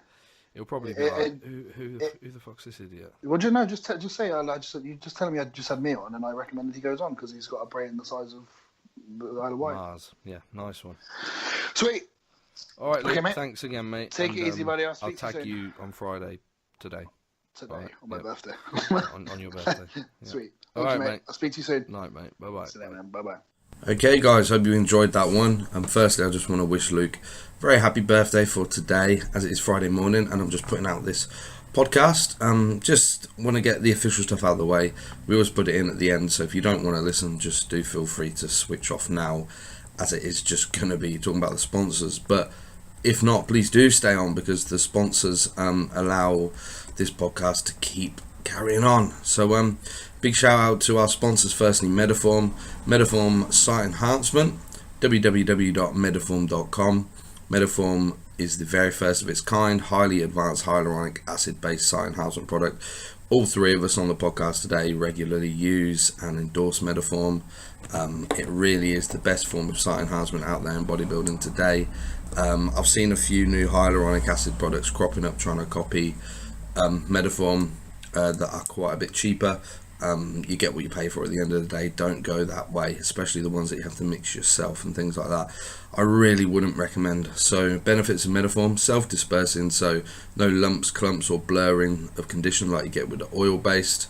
On that, it's water-based, pharmaceutical grade hyaluronic acid, and it will last a significantly long time. I've seen some PubMed reports on Juvederm, which is essentially the same thing, hyaluronic acid suspended in aqueous solution, and I've seen it last up to 18 months, and I've seen that echoed in anecdotes with clients as well. So brilliant stuff. KOMPAK show day essentials, www.kompak.store. All the way from bikini competition suits to jewellery, plastic cups, even rice cakes, and just about any old thing you can think of that you need for your show day. KOMPAK is the one-stop shop for you. It's got everything that you need there. KOMPAK helps competitors during the busiest time of their prep by reducing the time and stress that's associated with getting everything that you need in place for your show day. The last thing you want on that week to 2 weeks out is to be stressed, bringing up your cortisol and not getting into that parasympathetic nervous system, which is going to keep you looking your best. So yep, head over to kompak.store. UK CBD oils, which is uk-cbdoils.com. UK CBD oils is a local business. It's based in Middlesbrough in the UK. They operate on the legal cannabis market within the UK, selling CBD food supplements as an aid to good health. I personally use the 15% oil twice a day, 6 drops in the morning and 6 drops before bed, and it is magical. Me and Austin are both big fans. The reason I like this company and looked into them as a sponsor is because they produce lab reports for each batch that they send out, and the FDA did recently do a big look into CBD products and found that only 2 out of nearly 30 that they tested contained the CBD that they claimed. So anything with lab testing, HPLC testing, you guys know I'm a big fan of. Also, new sponsor, Metal Clothing Co. So this is really the clothing company, the gym-based clothing company that you guys have been waiting for. Metal Clothing Co. is a lifestyle clothing brand ranging from athletic to urban. They're handcrafted, artisan made with pride. They start with some big ideas and settle for cool shirts. So go and have a look at them at www.metalclothingco.com. Shipping's free all over the US and only $10 international. Honestly, these clothes look amazing, guys, so go and pick them up. It's proper rough and rugged gym clothing that you need, but not the super baggy, crazy 90s looking gasp stuff, and also at the same time not the super skinny uncomfortable Gymshark stuff, you know, if I'm allowed to say that. It's really what you've been looking for, so head over to www.metalclothingco.com. Don't know why I froze there, but thanks for listening, guys. Happy birthday, Luke, and keep your questions and stuff coming in. We got a cool guest on next week that you guys are really going to enjoy, and then hopefully we're going to get Dean on like we spoke about in this podcast. So yeah, see you guys in the next one. Bye bye.